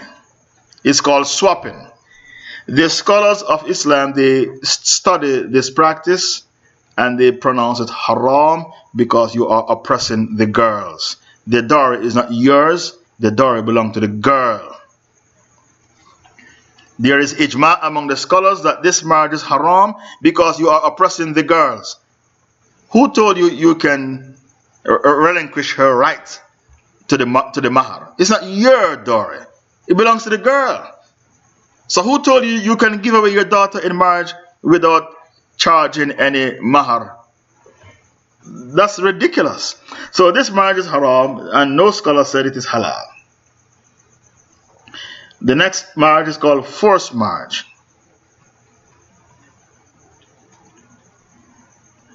The scholars, they discuss this marriage, and that is when a girl was forced to marry a man she doesn't like. This marriage is batil because of Nisa 19, where Allah said, "Oh, you believe? Ya ladhina amanu, la yahillakum an tarithu an-nisaa karhan." Oh, you believe? It is not right for you to inherit women against their will and make them your wives. Nisa 19. Also, the hadith of Khansa bint Khidam, the female companion from the Ansars. She was forced to marry a man, and she complained to the Prophet, and the Prophet pronounced her marriage batil and separated them.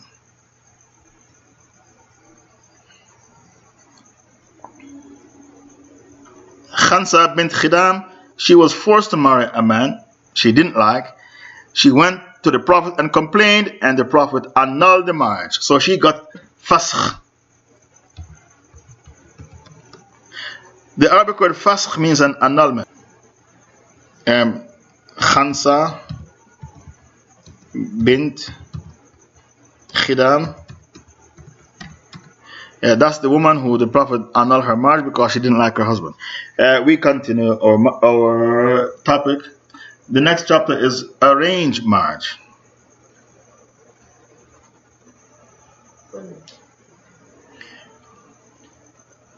Arranged marriage is when the father arranged the marriage for the girl. Arranged marriage is permissible if the girl wasn't forced. Okay, you have brought the Quranic verse about forced marriage. That's Nisa 19. Forced marriage is when the father went and searched for a suitable husband for his daughter. Arranged marriage is allowed if the girl wasn't forced, because Omar arranged the marriage of Hafsa. Arranged marriage is better than love marriage. Do you know why? Because when the marriage is arranged, the man will be more responsible. If the girl is vulnerable with no one to look after her, he will take advantage of the girl. Arranged marriage is better than love marriage if the girl wasn't forced to marry a man she doesn't like. The next chapter is looking at a woman before marriage, in bold writing. The next chapter, looking at a woman before marriage. Allah Ta'ala said in Surah Nisa verse 3, marry women who are pleasing to you. Therefore, you should marry with chemistry. To marry without chemistry is makruh. Not haram, makruh. Many people marry without chemistry. Chemistry means a physical attraction.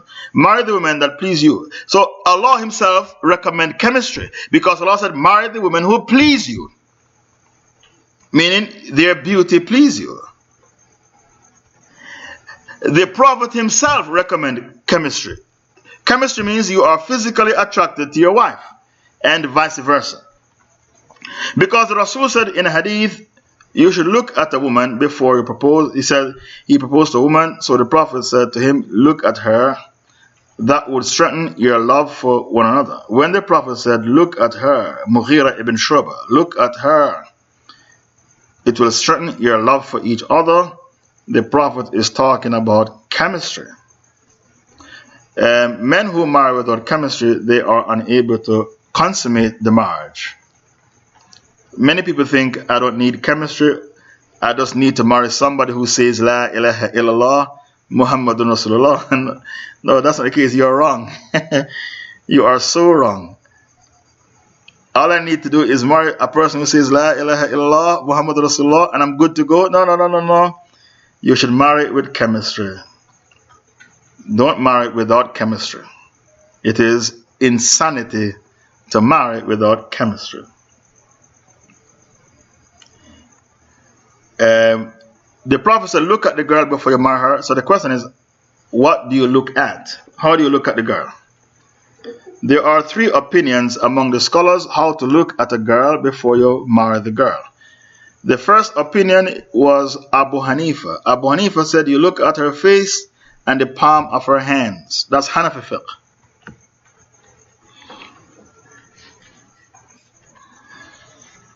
You look at her face and the palm of her hands. Who said that? Abu Hanifa. The Malikis and the Hanbalis said, we beg to differ. You should look at her the way her father can see her, without a hijab, and a dress to her knees.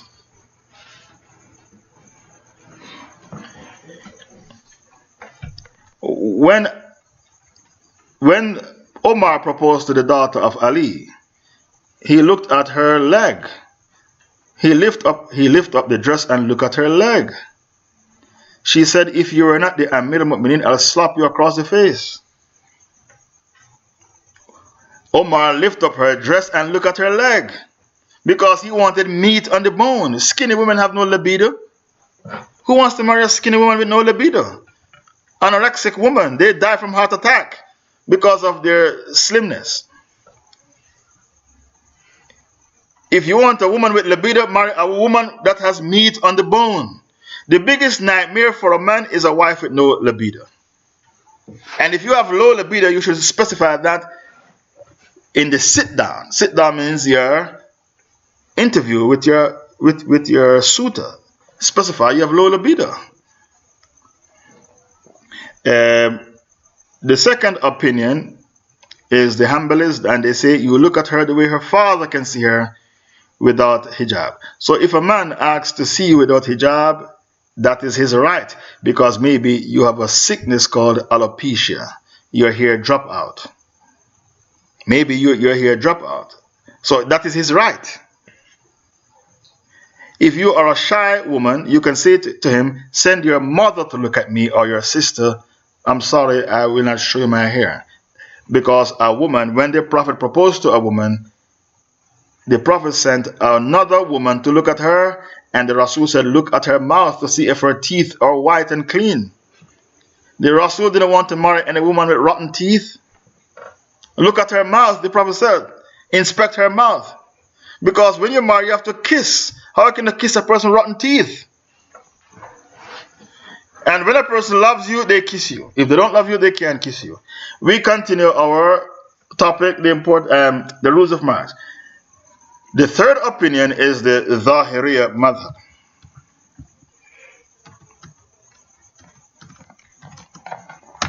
The third opinion is the Zahiriya madhab. The Zahiriya say you look at her naked when she's having a shower to make sure you know what you're getting.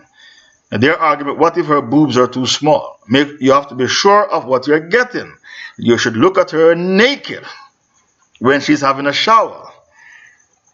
What if her boobs are too small? You get a raw deal. So that is the fifth madhab. Now many of you might think the Zahiriya, they are jokers in the pack. No, they're not jokers in the pack. They are a legitimate madhab.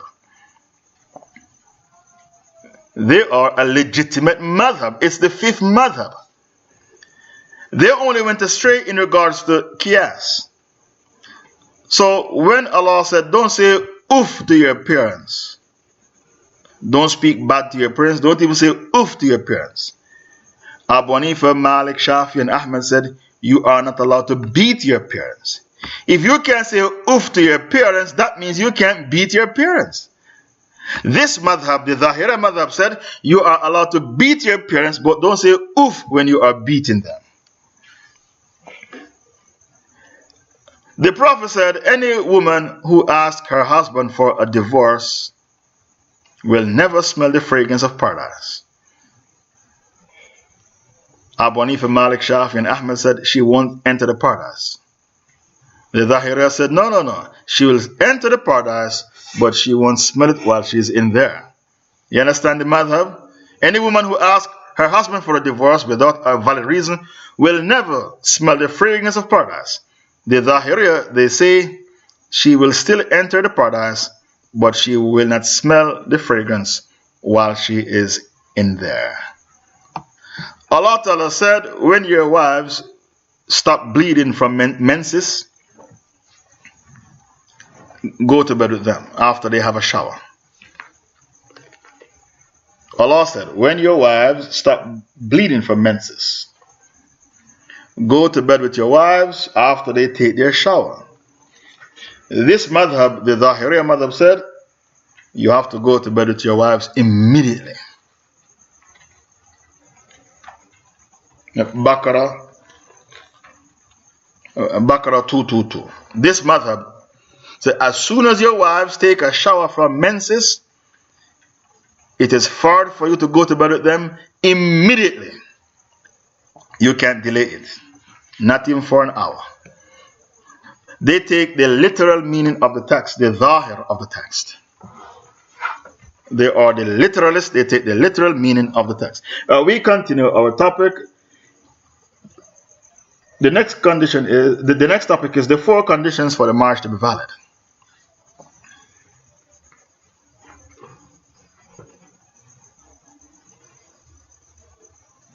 When they are purified themselves, then go in unto them as Allah has ordained you. They say you have to go to bed with them immediately when they take a shower from their menses. You cannot delay the intercourse, not even for 1 hour, because they take the literal meaning of the text. The next chapter, the 4 conditions for your marriage to be valid.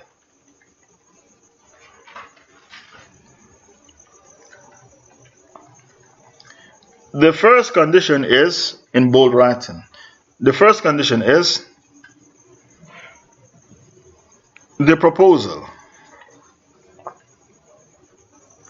The first condition is the proposal. So you propose to the girl. The proposal, many of you think a man is only allowed to propose through a wali.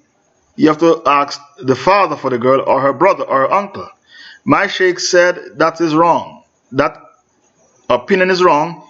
You are allowed to propose to a girl directly, but the wali has to give consent for the marriage to take place. I hope that is clear. So the proposal is allowed. You don't need to propose via a wali. If you meet a Muslim girl at college or university or even high school, you can propose directly to her. That's not haram. But in order for the marriage to go ahead, the wali has to give consent. The second condition is the acceptance. So the girl should accept without being forced. You are not allowed to force the girl to accept the proposal. If you force the girl to accept the proposal, the marriage is batil, and I brought you evidences. Nisa 19 is evidence. Nisa 19. The third condition for the marriage to be valid is 2 witnesses.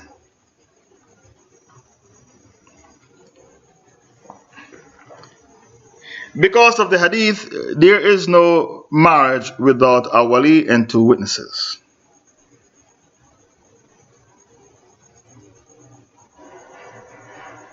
There is no marriage without a wali and 2 witnesses. Now, concerning the proposal, the Prophet said, don't propose on top the proposal of your Muslim brother.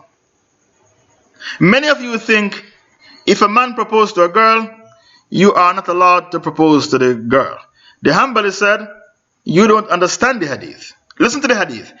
If your Muslim brother proposed to a girl, you are not allowed to propose to the same girl until the girl refuses proposal. If the girl refuses proposal, then you can propose to the same girl. Many of you think if a man proposes to a girl, it is haram for you to propose to the same girl. No, no, no, no. No, no, no, no, no. You don't understand the hadith. If a Barelwi proposes to the girl, you can propose to the girl, because a Barelwi is not your brother. If a Shiite proposes to the girl, you can propose to the same girl. Why? Because a Shia is not your brother. If a Goofy Sufi, a grave worshipping Goofy Sufi, propose to a girl, you are allowed to propose to the same girl, because a grave worshipping Sufi is not your brother. So please understand the hadith properly. The Prophet said you cannot propose to a girl if your brother proposed to the girl. So I'm saying to you, is a Qadiani your brother? Is a Shiite your brother? Is a grave worshipping Sufi your brother? Is a Barelwi your brother? Is a Madkhali your brother? Who cement the throne of the Taghut? Is that your brother, a Madkhali? A'udhu billah. So you can propose to a girl. If a man proposes to the girl, if the man who proposed to the girl is a munafiq or a plastic Muslim. So sometimes you read the hadith and you don't understand the hadith. The Prophet said, your Muslim brother. So my question to you is, a Madkhali who spies for the Taghut and make takfir and mujahideen, is a Madkhali your brother? Is a Hazmi Khawarij your brother? Is a Shiite your brother? Is a grave worshipping Goofy Sufi your brother? They are not your brothers. If they propose to a girl, you can propose to the same girl. We continue our topic, the rules of marriage. The hadith about the two witnesses, some of you don't understand the hadith as well. The Prophet said, there is no nikah without two witnesses. Did you know that the man who is performing the nikah is one witness? The imam who is performing the nikah is one witness. So if you have one witness for your nikah, the nikah is valid. The imam is a witness. So if you can find one Muslim brother to be at the nikah is valid. The next question is number 4 is the mahar. Mahar. The mahar is compulsory, and the Prophet said in a hadith, any man who marries a girl with the intention not to give her her mahar is committing fornication. If you promise her mahar and didn't give her the mahar, and many men do that. I'm going to buy you a car. I'm going to give you a car for your mahar. I'm going to give you a BMW for your mahar. The Rasul said, any man who marries a girl with the intention not to give the mahar, he is committing fornication. Why? The mahar is fard. This hadith can be found in Ibn Hibban. You have it? Found in Ibn Hibban. Then the next chapter is marriage over Skype. Marriage over Skype. The hadith says, any man who borrows money not to pay it back is a thief, and any man who marries a girl not to give the mahar, he is committing fornication. Our next chapter, marriage over Skype.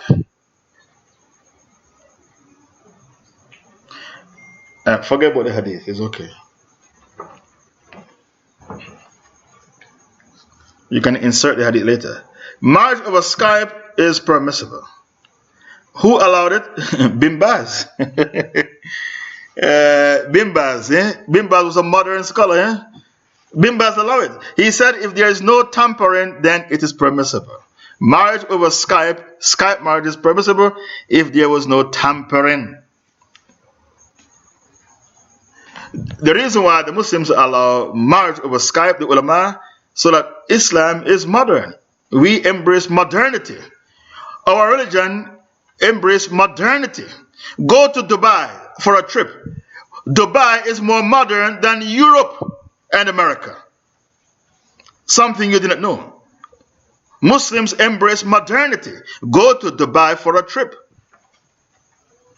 You will be dazzled. Your head would spin. Dubai is more modern than Europe and America. Even Trump said it. Donald Trump. He said, I was in Qatar, and Qatar was more modern than America. Qatar makes America look like a ghetto. Muslims are the most modern people in the world. If you don't believe, do what Donald Trump did. Donald Trump has Muslim investors. Didn't you know that? Who bailed him out twice when he became bankrupt? The Muslims. Prince Al-Walid. Prince Al-Walid of Saudi Arabia. When Trump became bankrupt twice, who bailed him out? Prince Al-Walid. Walid ibn Talal bailed him out. Something you did not know. You would think Trump hates Muslims. Trump only hates poor Muslims. He likes rich Muslims. Something else you did not know. Prince Al-Walid of Saudi Arabia bailed out Trump twice when he became bankrupt. Trump only hates the poor Muslims, not the rich ones. He has many Muslim partners all over the world. The mahar. If no mahar was, listen carefully about the mahar. If no mahar was mentioned when the nikah was taking place, the marriage is still valid. Because I asked the sheikhs all these questions. What if the marriage took place and no mahar was mentioned? Is the marriage valid? Yes. The marriage is still valid, but the wali and the husband has to agree to a mahar. How do you agree to a mahar? You go along with urf, the culture. For example, in Morocco, the urf, the culture is that the mahar is $2,000. That's the urf. Culture is so powerful, it impacts on the Sharia. If the urf is that in Pakistan, women get married for $1,000, that is the urf, you ask for that. So if the marriage takes place and you forgot to mention the mahar, because the bride is excited, the groom is excited, they are desperate to get married so that they can consummate the marriage, their sexual needs are pressing to the extent where they didn't think about mahar. Is the marriage valid? Of course the marriage is valid. So how do you arrive at a conclusion what the mahar will be, the dowry? The wali of the girl will set the mahar and he has to go along with the urf, the culture. I tell you, in Morocco, the urf is girls get married for $2,000. That's their mahar in Morocco. And if the marriage takes place in Pakistan and the culture is that Pakistani girls get married for $1,000, then the mahar will be that, based upon the culture, based upon the urf. Please bear with me. I don't have much left. My notes, I want to finish my notes. I only have about 3 minutes left.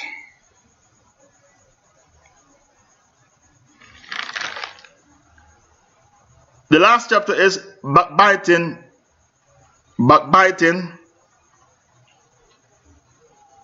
the fiancé of a girl, or backbiting the suitor of a girl. That's a better word. Backbiting the suitor of a girl. Suitor, I think is T-O-R, suitor. The suitor is the man who is seeking the girl hand in marriage. The scholars of Islam say it is halal to backbite the suitor of the girl.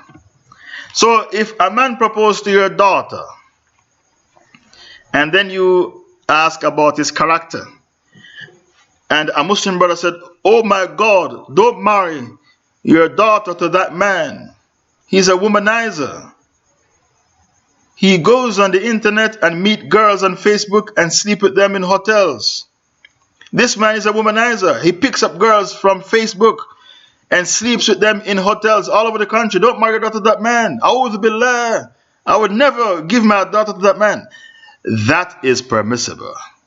You are allowed to backbite a suitor if you were approached. Then somebody said, oh, this man proposed to my daughter. What do you know about him? He said, oh my God, that man, 2 of his wives disappeared under suspicious circumstances. 2 of his wives disappeared. Until now, nobody knows where their body is. Would you marry your daughter to a man? He got married twice in the past and his wives disappeared under suspicious circumstances. You'll find the fatwa about marriage by Skype. Okay.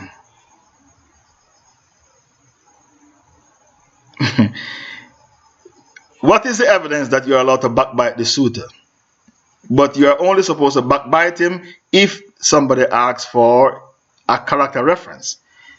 If you were not approached, then it's better you don't say anything.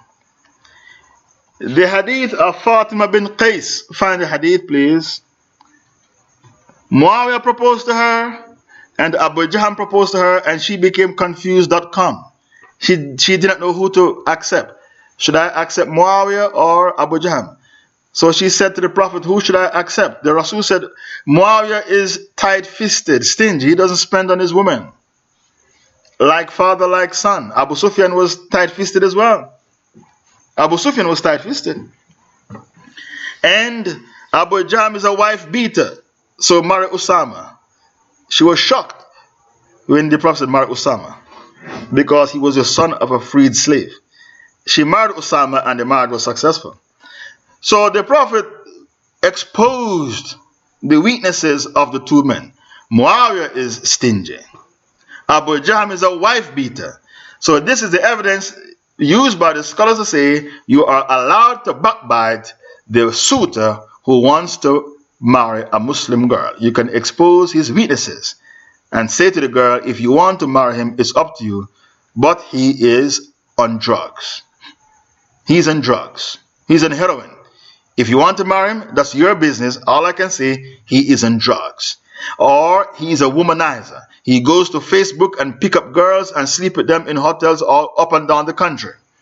If you want to marry him, that's your business. It's up to you. He's a womanizer. And another man will say, you want to marry him? Well, he was married twice before and his both wives disappear under suspicious circumstances. If you want to marry him, it's your business. But that's what I knew about his character. Brothers and sisters in Islam, don't think I tell you everything about marriage. Don't entertain the idea. When I was in university, my sheikhs took a week to tell us everything about marriage. I only take maybe 90 minutes. Okay, I'll pause and take 5 questions. Marriage is so important, my sheikhs took a week to teach us about marriage. So don't think I tell you everything about marriage. Out of mercy for you, I didn't quote all the hadiths I learned in university, because you won't be able to have sabr with the knowledge.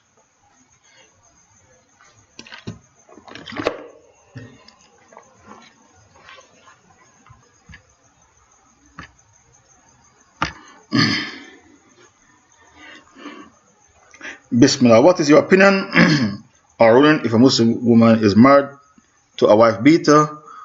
What she should do? Is it enough excuse to divorce him? That is a strong enough reason to divorce him, a wife beater, because the Prophet said, don't marry Abu Jahm. He's a wife beater. Wife beaters, they can kill you. Every week, 3 women are killed in the UK by wife beaters. Every week, 3 women are killed in the UK by wife beaters. That is more than enough reason to divorce him, because one day he will hit you harder than usual and kill you. Next question.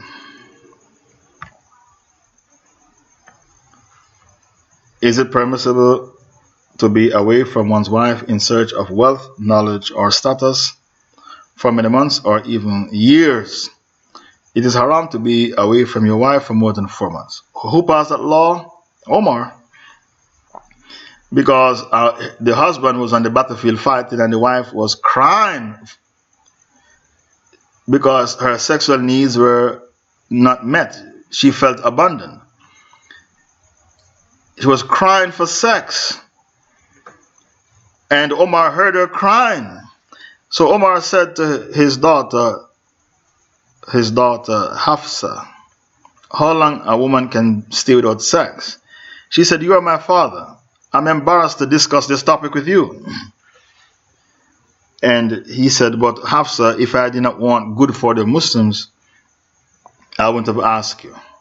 She said 4 months. So Omar passed a law, no mujahid should be on the battlefield away from his wife for more than 4 months. This is a very good question. If you leave your wife, abandon your wife for more than 4 months, she can approach the Sharia council and ask for a divorce on the grounds of unreasonable behavior. Unreasonable behavior. Now, what if a woman has 2 husbands? What should she do? You say, oh, Sheikh Faisal, that's a ridiculous question. How can a woman have 2 husbands? Well, it happened in time of Omar. When Omar was a caliph, a woman had 2 husbands. Because her first husband disappeared without a trace, and she assumed he's dead. And she married again. Then the first husband turned up on her doorstep. So what did Omar say? She should stay with the second husband. Why? It's called damage control. According to Sharia law, if you marry again because you think your first husband was dead, and then he turned up on your doorstep, you should stay with the second husband. It is called damage control. Omar did that when he was a caliph. Now, we discussed this matter before,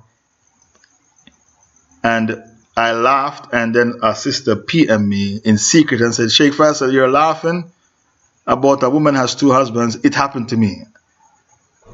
I was shocked. She said, when Kuwait was taken over by Iraq, families broke up. And I thought my husband, because he was a soldier, he got killed by Saddam Hussein's army. So I married again. And then he turned up on my doorstep. So I had 2 husbands. So the Sharia court will have to decide what to do. They have to do what Omar did. Omar said you have to stay with the second husband for the sake of damage control. Okay, next question. I'm taking 5 questions.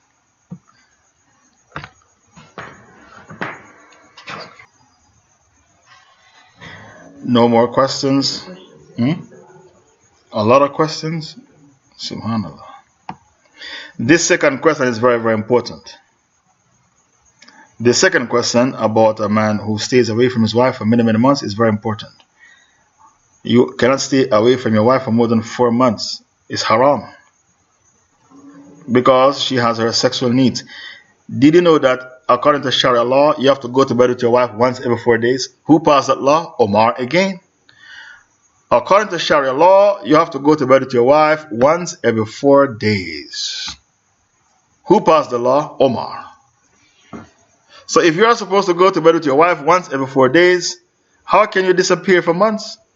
When I was on my 12-nation African tour, when I was in South Africa, the women, they held a conference.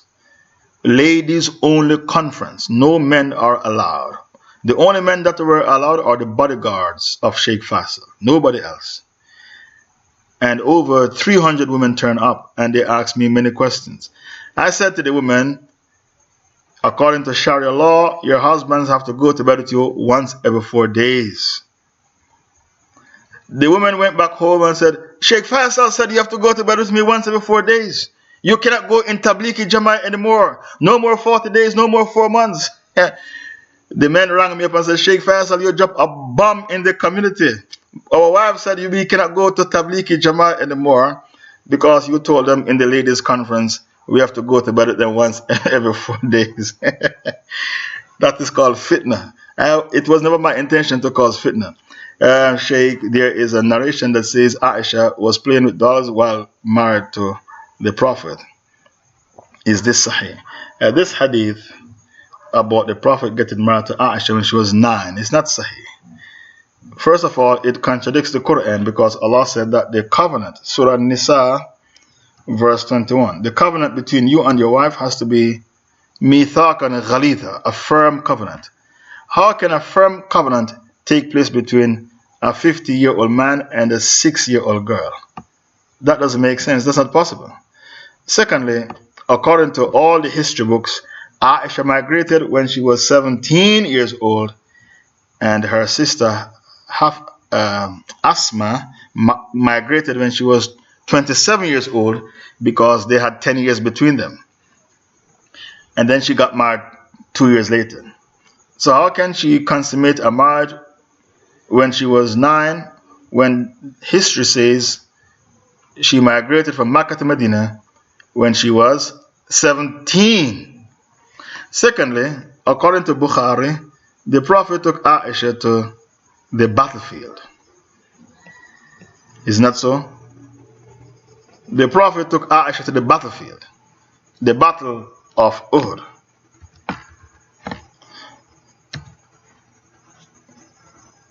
If Aisha was 9 years old, how can she participate in the battle of Uhud?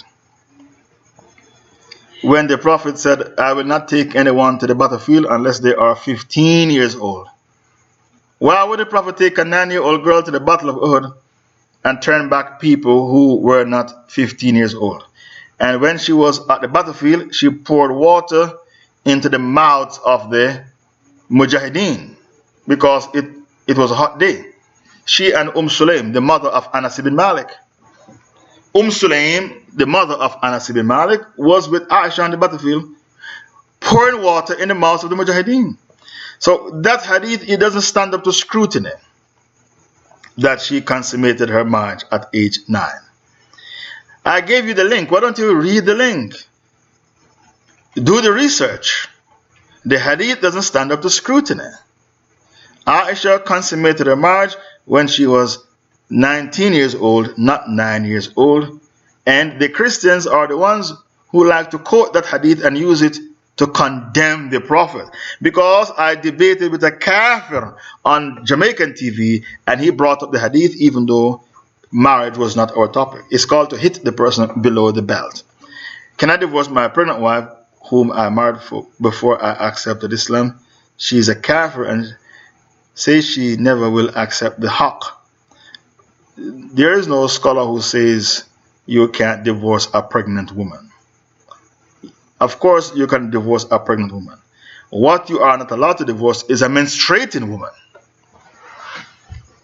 Menstruating woman. These women you can't divorce. But you are allowed to divorce a pregnant woman. There is no scholar who said that divorce isn't accepted. And when you pronounce divorce on a menstruating woman, it's not counted. It's not counted. You have to take her back and divorce her when she's not menstruating. Because when Ibn Omar did it, the Prophet told him to take her back.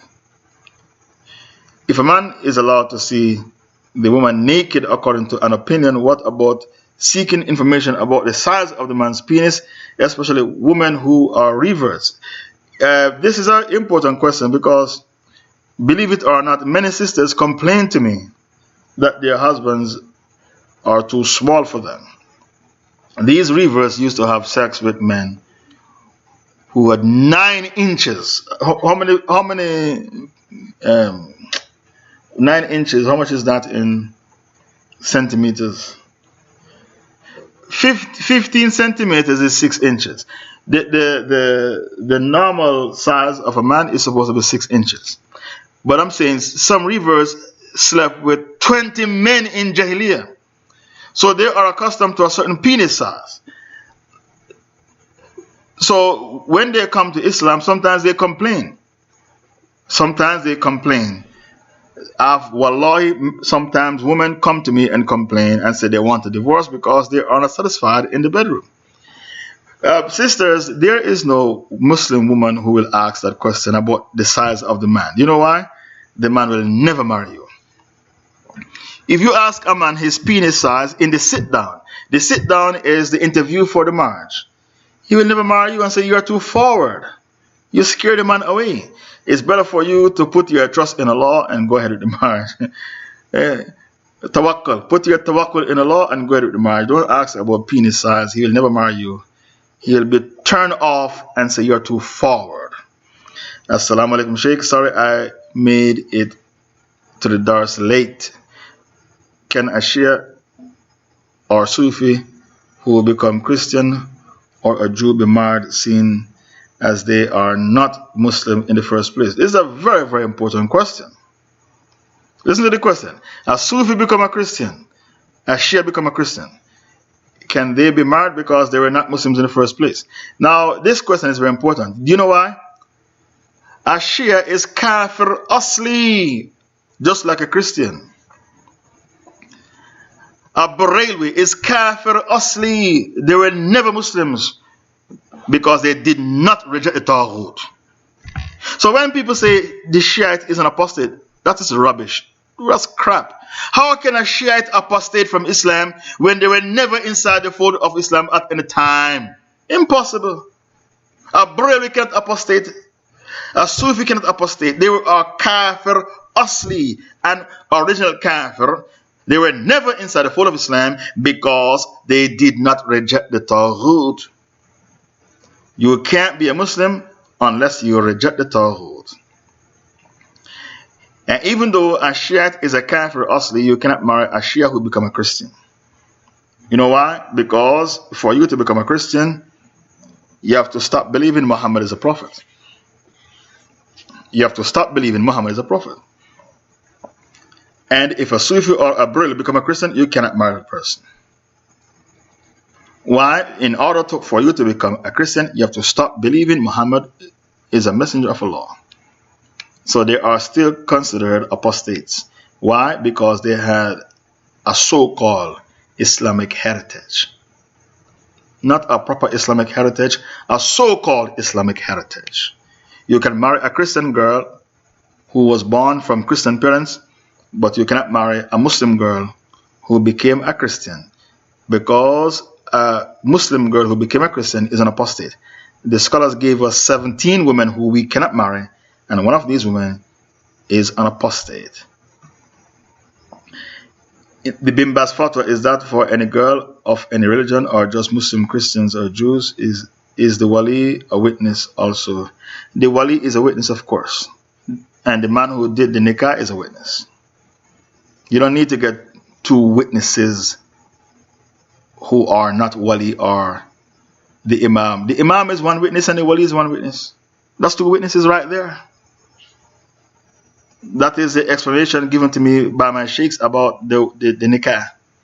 Many of you think you have to get two new witnesses apart from the wali and the imam. No, that's not the case. The wali is one witness and the imam who is doing the nikah is a witness. And I don't entertain the idea that I taught you everything about marriage. I did not. Okay, since you are not bored and you're not tired, let me touch on another topic. Secret marriage. Okay, a topic which I didn't cover. Secret marriage. The Maliki Madhab allows secret marriage.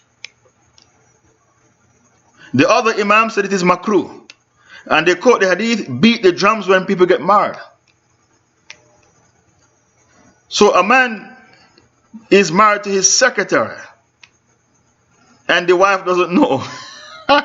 Is he committing zina? Of course not. Secret marriage is not haram. The Maliki Madhab allows it to avoid zina. And the other Imams, they didn't say haram, all they said it was makruh. Because people may think you're committing zina. So secret marriage is permissible if you fear falling into zina. Assalamu alaikum, Sheikh. What about when a man asks a woman about her body shape because he has a certain kind of preference? Some men like curvy women and vice versa. Did you know that some men, when they have a sit down with the sister, they ask questions like, what is the size of your breast? Is it C cup? Is it B cup? Is it C cup? Is it D cup? Because some men, they like a certain cup size. I have a friend who has a wife who is disobedient. And when I said to him, why don't you divorce her? He refused. Because he likes her shape. He likes her shape. So even though she's very disobedient, he can't divorce her. Because he likes her shape. You are allowed to ask the cup size before you marry. One of my friends in London married a woman and he divorced her after 1 week because he was not happy with her cup size. Then he said, Muslim men get a raw deal. These women are covered in their jilbab. We don't have a clue what we are getting. I didn't tell him about the Zahiriya madhab. Maybe he's going to say, Sheikh Faisal, why didn't you tell me about that opinion? Why you hide knowledge from me? You hide knowledge from me. I didn't tell him. Why? I don't want to cause fitna. Even the Sheikh who taught us the Zahiriya madhab, when he was teaching us, he was laughing because he found their madhab very, very dodgy. Wallahi, the Sheikh, when he was teaching us the Zahiriya opinions, he was laughing because he found their madhab very, very dodgy. Can you imagine you're a Muslim man and you have your daughter, your 16-year-old daughter, your 18-year-old daughter, a man proposed to her and the man says, I want to see your daughter naked. You're going to shoot him. No Muslim father is bikhairat to allow that. Bikhairat means the youth. No Muslim father. That's why the Sheikh was laughing when he was teaching us the Zahiriya madhab, because he found their madhab dodgy. And even though he found the madhab dodgy, he said it is a legitimate madhab. Because a scholar revived the madhab. Which scholar? Ibn Hazm. That scholar. This madhab was dying. It was on his deathbed. Then Ibn Hazm of Spain, a white Muslim, he came along and gave it the kiss of life. If it wasn't for Ibn Hazm, this madhab would have died. He gave it the kiss of life. And there are many madhabs that died. For example, Layth ibn Sa'd.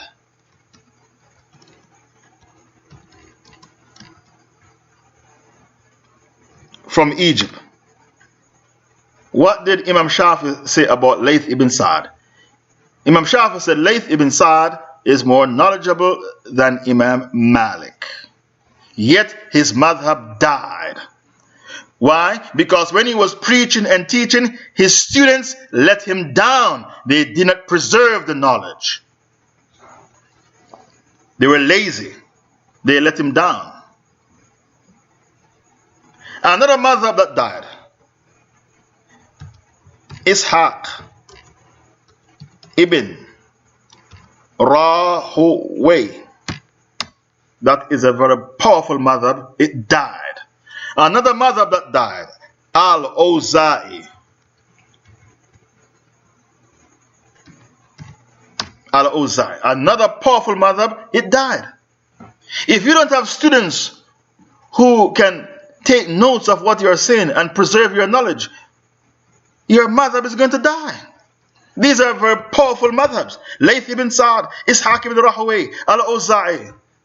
Another madhab that died. I'm sure you heard this one. Sufyan al-Thawri.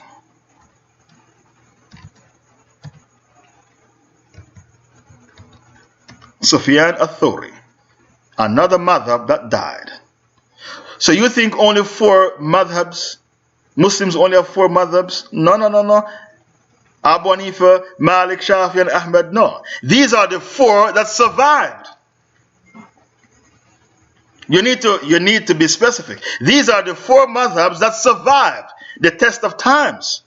There were many more madhabs, but they died because the students of the madhab did not work hard enough to preserve the teachings of their sheikhs.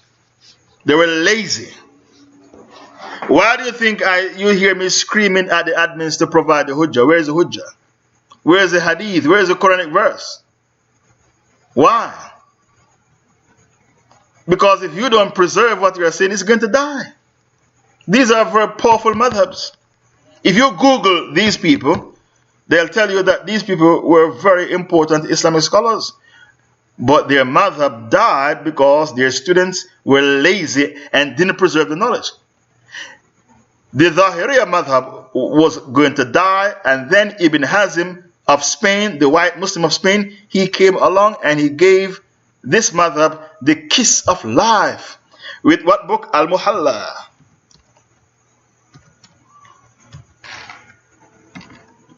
He wrote that book, Al-Muhalla, Ibn Hazm. One day, when I was in university, a student asked the Sheikh, are we allowed to take from Ibn Hazm? Because he made music halal. The Sheikh got very angry. Listen to the question. Are we allowed to take from Ibn Hazm? Because he made music halal. The Sheikh got very angry. The Sheikh said, is there any Muslim who can live without Al-Muhalla, the book written by Ibn Hazm? Is there a Muslim who can live without that book, Al-Muhalla? Can't you see when you come to this room, I quote from Al-Muhalla on many, many occasions. I quote from his book, Al-Muhalla. The Sheikh got angry. Then the Sheikh said, Abu Yusuf went against Abu Hanifa in half of the mas'ala, and he still respected Abu Hanifa. Ibn Taymiyyah went against Ahmad ibn Hanbal in half of the mas'ala, and still he respected Ahmad ibn Hanbal. The people of today, if they disagree with you with one mas'ala, they make takfir on you. Because we are in the last days. The Hazimis made takfir on Sheikh Ahmad Musa Jibril, because Sheikh Ahmad Musa Jibril passed a fatwa to say you can go to the Kafir court to fight for the custody of your kids, because if your kids are taken by kuffar, they are going to be brought up as kuffar. You're going to lose your kids to the kuffar. They made takfir on him because of that fatwa. I heard the Hazimis take back the takfir. You have to take it back publicly and renounce your Hazimi aqidah. You have to take back. Are you admitting that you are making takfir on sheikhs wrongfully? Is that what you are doing, you the Hazimis, the Khawarij? Because you said you take back the takfir. So are you going to admit that you are making takfir on sheikhs wrongfully? Because you have no knowledge? Will you admit that publicly? Are you going to make a video and renounce your Hazimi aqidah and say we are not going to be Khawarij anymore? We are no longer barking dogs of Jahannam, and all the sheikhs we made takfir on, we apologize, we take back the takfir. Are you going to do that? Are you humble enough to do that? Because you're claiming we take back the takfir we made on Ahmad Musa Jibril. So are you saying you agree that tahakum is allowed out of necessity? Like a woman doesn't want to lose her kids to the taghut. Don't you know when kids are taken away, they suffer sexual abuse? You know how many Muslim women come to me and tell me that they were taken into care and they suffered sexual abuse by their adopted parents? Many, many Muslim women who are reverts, they said that to me. And till now they said they are scarred. They are scarred for life. So why do you want Muslim kids to be taken away by kuffar? Why do you celebrate the downfall of Muslims? Only a kafir celebrate the downfall of Muslims. You the Hazimis, I say to you, only kuffar celebrate the downfall of Muslims. Did I answer all questions? There are more questions? I heard there are more questions. Assalamu alaikum, Sheikh. What khutbah is to be read at the time of contracting a marriage between spouses? There is no need for a khutbah. The khutbah is not fard, it's just a sunnah. What you need for the contract is the proposal and the qabul, the acceptance. So the person conducting the marriage will say, do you accept? You, the woman, do you accept? Or you, the man, do you accept Sister Khadija to be your wife? And he says, I do. And you say to the man, you, Muhammad, you, Khadija, do you accept Abdullah to be your husband? And she said, I do. And he said, I now pronounce you man and wife. That's it. There's no need for a khutbah. You know why? Maybe the man and his wife, they are scholars.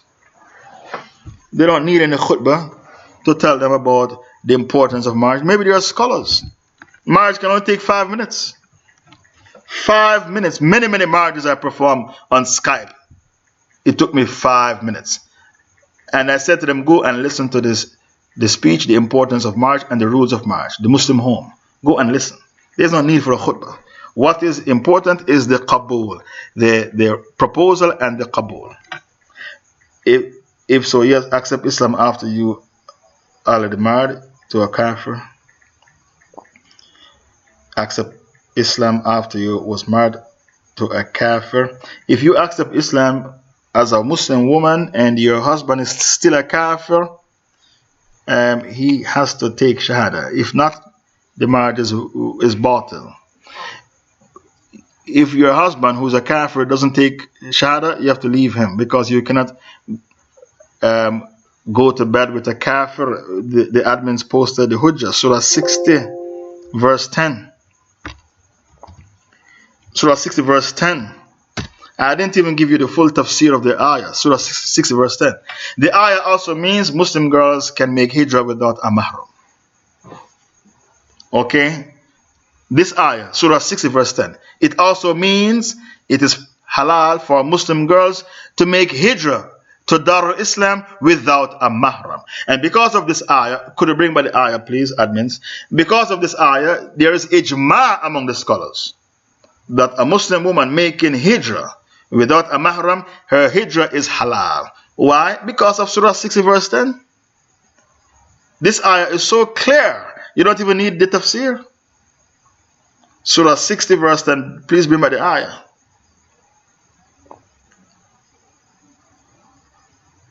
And this ayah has many lessons in it for us.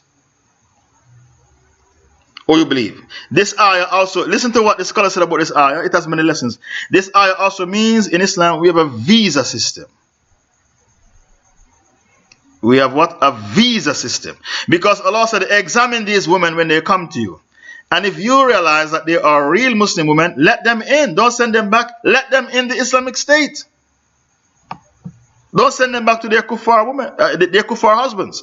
So the scholar said this ayah has many lessons. The first lesson, a Muslim woman cannot marry a kafir man.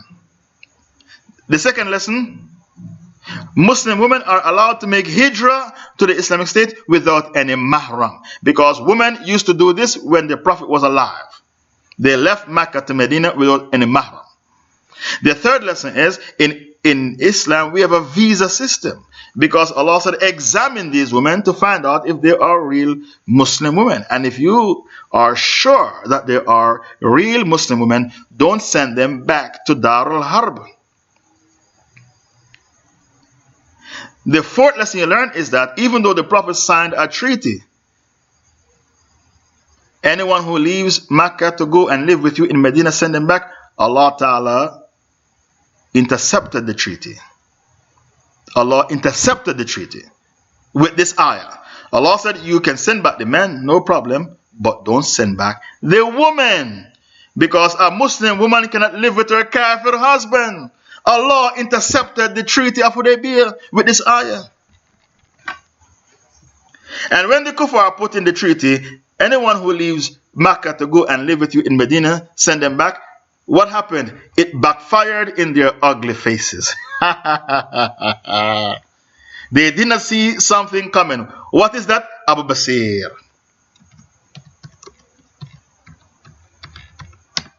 Abu Basir, the nightmare for Quraysh.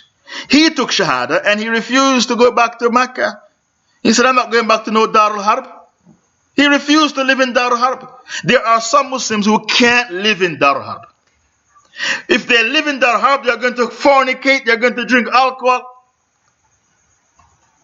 Why do you think the two men in Canada, one took his car and ran over Canadian soldiers, and the other one took his pump-up shotgun to go to Ottawa, the capital, to shoot up the parliament? These are white Muslims who took Shahada, and they want to go and live in a Muslim country, and the Canadian Taghut said you can't leave. We're going to take away your passport.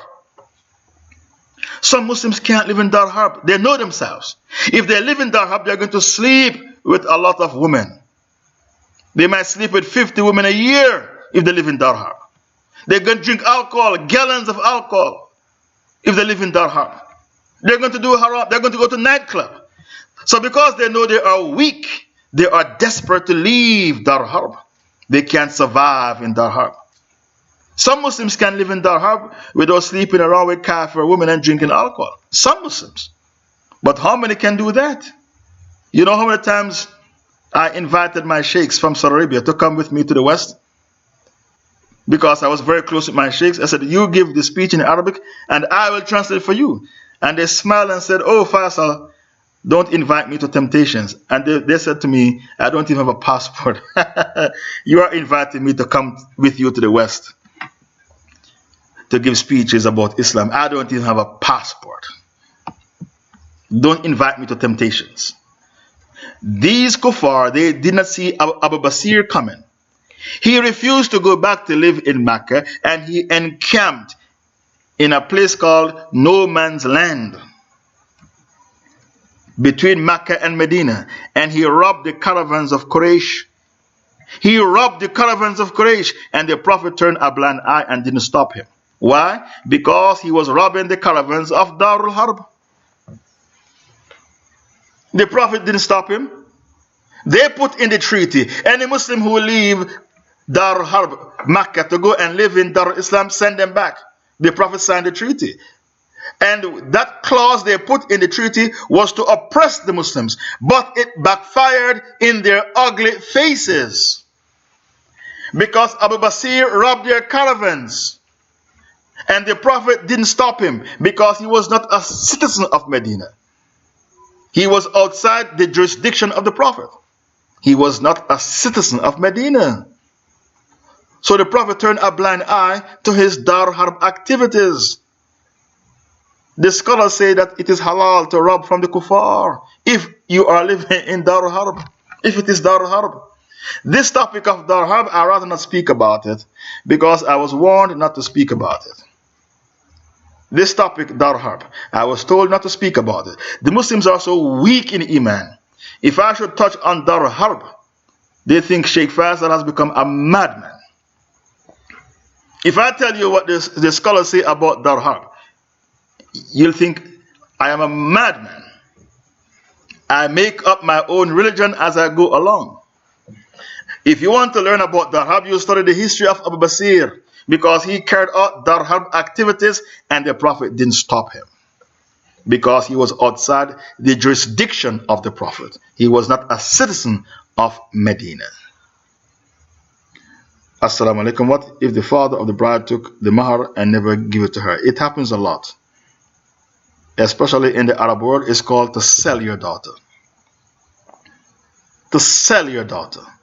When you take the mahar and you didn't give it to her, I asked my sheikhs about this. They said it is haram, and if you take the mahar, it means you have sold your daughter. It happens a lot in the Arab world. The marriage is still valid. Don't think the marriage isn't valid. The marriage is still valid, but the father will be held accountable for what he did. He oppressed his daughter. He oppressed his daughter. It happens a lot in Saudi Arabia as well. And they ask a lot of money for their daughters because they are going to use it to invest in a business. It happens a lot in Saudi Arabia. Why do you think Sheikh bin Baz allowed misyar? Misyar is when the woman relinquishes her rights to financial maintenance, because there are a lot of girls in Saudi Arabia, 35, mid-30s, mid-40s, and still single, because the fathers are asking too much money for their daughters. And when they get the money, they keep it because they sold their daughters. Assalamu alaikum. 2 years ago, a brother did an engagement but didn't give a wedding party. People say he can't perform nikah until the wedding party is given. The wedding party is called the walima. The walima is not a condition for the marriage to be valid. the walima is sunnah mu'akkada. It's only one madhab said it is fard, and that is the Zahiriyah. The Prophet said to Abdurrahman bin Auf, Awlim walau bishat, have a walima even with one sheep. This means it is sunnah to have a walima, mustahab, recommended, not fard. If you get married and you didn't have a walima, you can still consummate the marriage. The walima is just a sunnah, it's not fard. It's only one madhab said it is fard, and that is the Zahiriyah madhab. Because every sunnah, they make it fard. For example, if you go to Salatul Jummah without a shower, your salah is valid. But the Zahiriyah madhab said your Jummah is batil because you didn't have a shower. If Eid al-Adha comes and you didn't kill a sheep, they said you have no Eid. The Zahiriyah madhab said it is fard to kill a sheep every Eid. The Zahiriyah madhab, every sunnah, they make it fard. Every makruh, they make it haram. That is the Zahiriyah madhab. My granddad has 3 children and he gave 2 of his sons property a while ago, and now his daughter is asking for her share as she feels she has been wronged. Should he give her equal or half the amount of male, or can he not give her anything if he wants, and our female is responsible as she is blaming her mom and she had something but gave it to the son she is living with? The girl, it seems like the father is giving out the inheritance prematurely. If it is the inheritance is given away prematurely, he should give her half of the portion he gives to the sons. The reason why he didn't give the daughter anything is because he's saying when you get married, it is your husband's responsibility to feed you. So why should I give you anything? When you get married, it's your husband's responsibility to look after you, to feed you. So why should I give you anything? That mentality is wrong. If you give your sons the inheritance prematurely, you have to give the girl her share as well. But this situation is so complicated, you need to take it to your local Sharia council to sort it out. It can't be sorted out on the internet in Paltalk. Your situation is so complicated and so sensitive, you need to take it to your local Sharia council to sort it out, because it cannot be sorted out on the internet on Paltalk. Assalamu alaikum, Shaykh. Can a man wash his little daughter and change her diaper? You are allowed to wash your daughter if she is beneath 7 years old.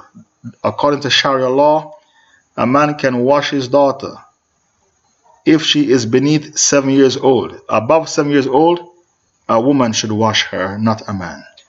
That's what my sheikhs taught me about washing kids. Next question.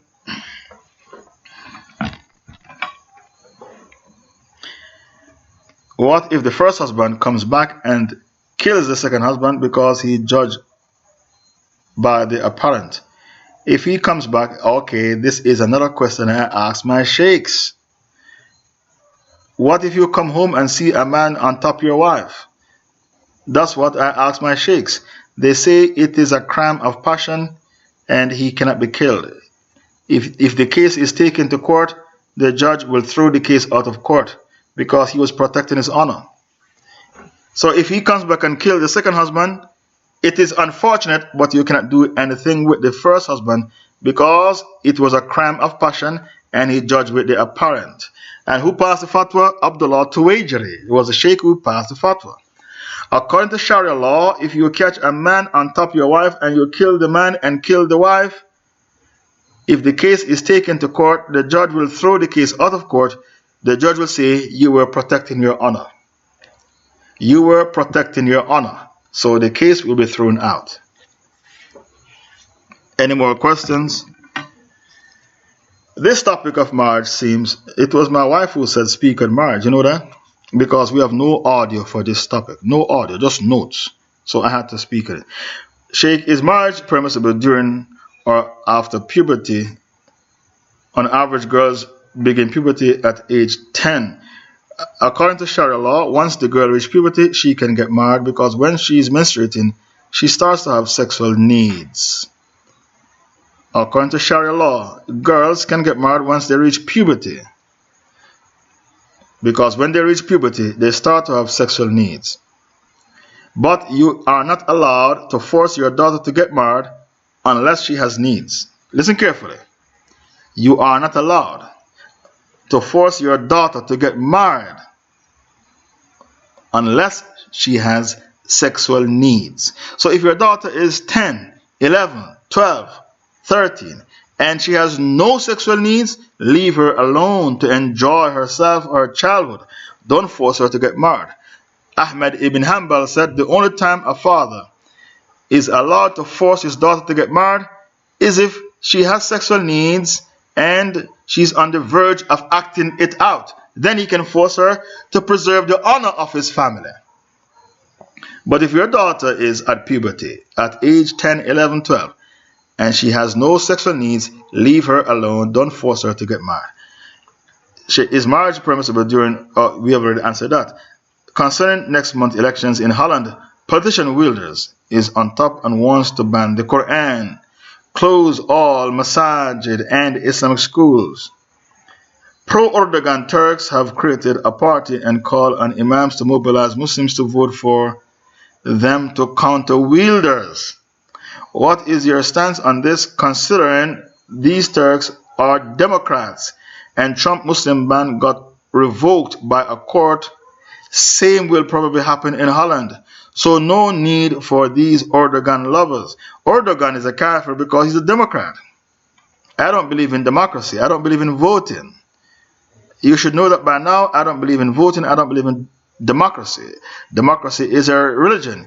And all the Muslims who believe in democracy are kuffar because it's a religion. Erdogan is a kafir because he's a Democrat. And a Democrat is a religion. What are legitimate reasons that a woman can divorce her husband? Oh, that's a different topic altogether. It's called the fiqh of divorce. I'm not going to answer that. That is a different, because there are at least 15 reasons to divorce a man. At least 15 reasons. That is a topic on its own. It's called the fiqh of divorce. Next Saturday, I'll do the fiqh of divorce. Assalamu alaikum. I'm planning on making nikah with a girl who was raised up celebrating Mawlid and likes the apostate Pakistani army. Is it permissible if she agrees to let me teach her Aqidah? You can marry her. She's a Barelwi. You can marry her because women always follow the religion of their husband. So don't worry, you can marry her, especially if she's young, and teach her the right Aqidah. If she was a Shia, then I would say don't marry her. She sounds like a Barelwi. You can marry her and teach her the right Aqidah. Because women normally follow the religion of their husbands to avoid fitna in the home. Celebrating Mawlid is not kufr, it's only a bid'ah. To celebrate Mawlid is not kufr, it's not shirk. It's only a bid'ah. It becomes shirk only if they pray to the Prophet. When Pakistanis and Indians say, Ya Rasul, Assalamu Alayka, Ya Nabi, Assalamu Alayka, it is called what? Salami. Did you know salami is not shirk? Because they are not begging their Prophet for anything. Salami is not shirk. I used to think it is shirk. But it is not shirk. They are only singing and praising the Prophet. But they didn't beg the Prophet for anything. If they say, Ya Muhammad, oh Muhammad, give me, and start to beg the Prophet for things, then it becomes shirk because it is a dua. Singing, what they are singing, Ya Nabi, Assalamu Alayka, it's not a dua. It's just singing and praising the Prophet. It's not a dua. Salami is not shirk, it is a bid'ah. Had they begged the Prophet for something, then they would fall into shirk. But singing praises for the Prophet is considered a bid'ah, not shirk. So you cannot make takfir for salami. I used to think it was shirk. My sheikh said, no, it's not shirk. It's just a bid'ah. No more questions. I'd like to thank all the admins who made this dars a possibility. Mujahideen01. Thanks for coming. I haven't seen you for many years. I would like to thank all the admins who made this dars a possibility. Authentic 2, 3, Authentic 20, 19, and 12. Subhanakallahumma wa bihamdik, ashhadu an la ilaha illa anta astaghfiruka wa atubu ilaik. Our next meeting here is on Monday. I may go back to fiqh. I may continue with tafsir. Allahu a'lam. I did not expect fiqh to have 80 people, 85 people listening. I didn't realize fiqh was such an interesting subject to you. I will now yield the mic. Please donate generously to the Dawah effort. Some people have not yet donated. I will now yield the mic.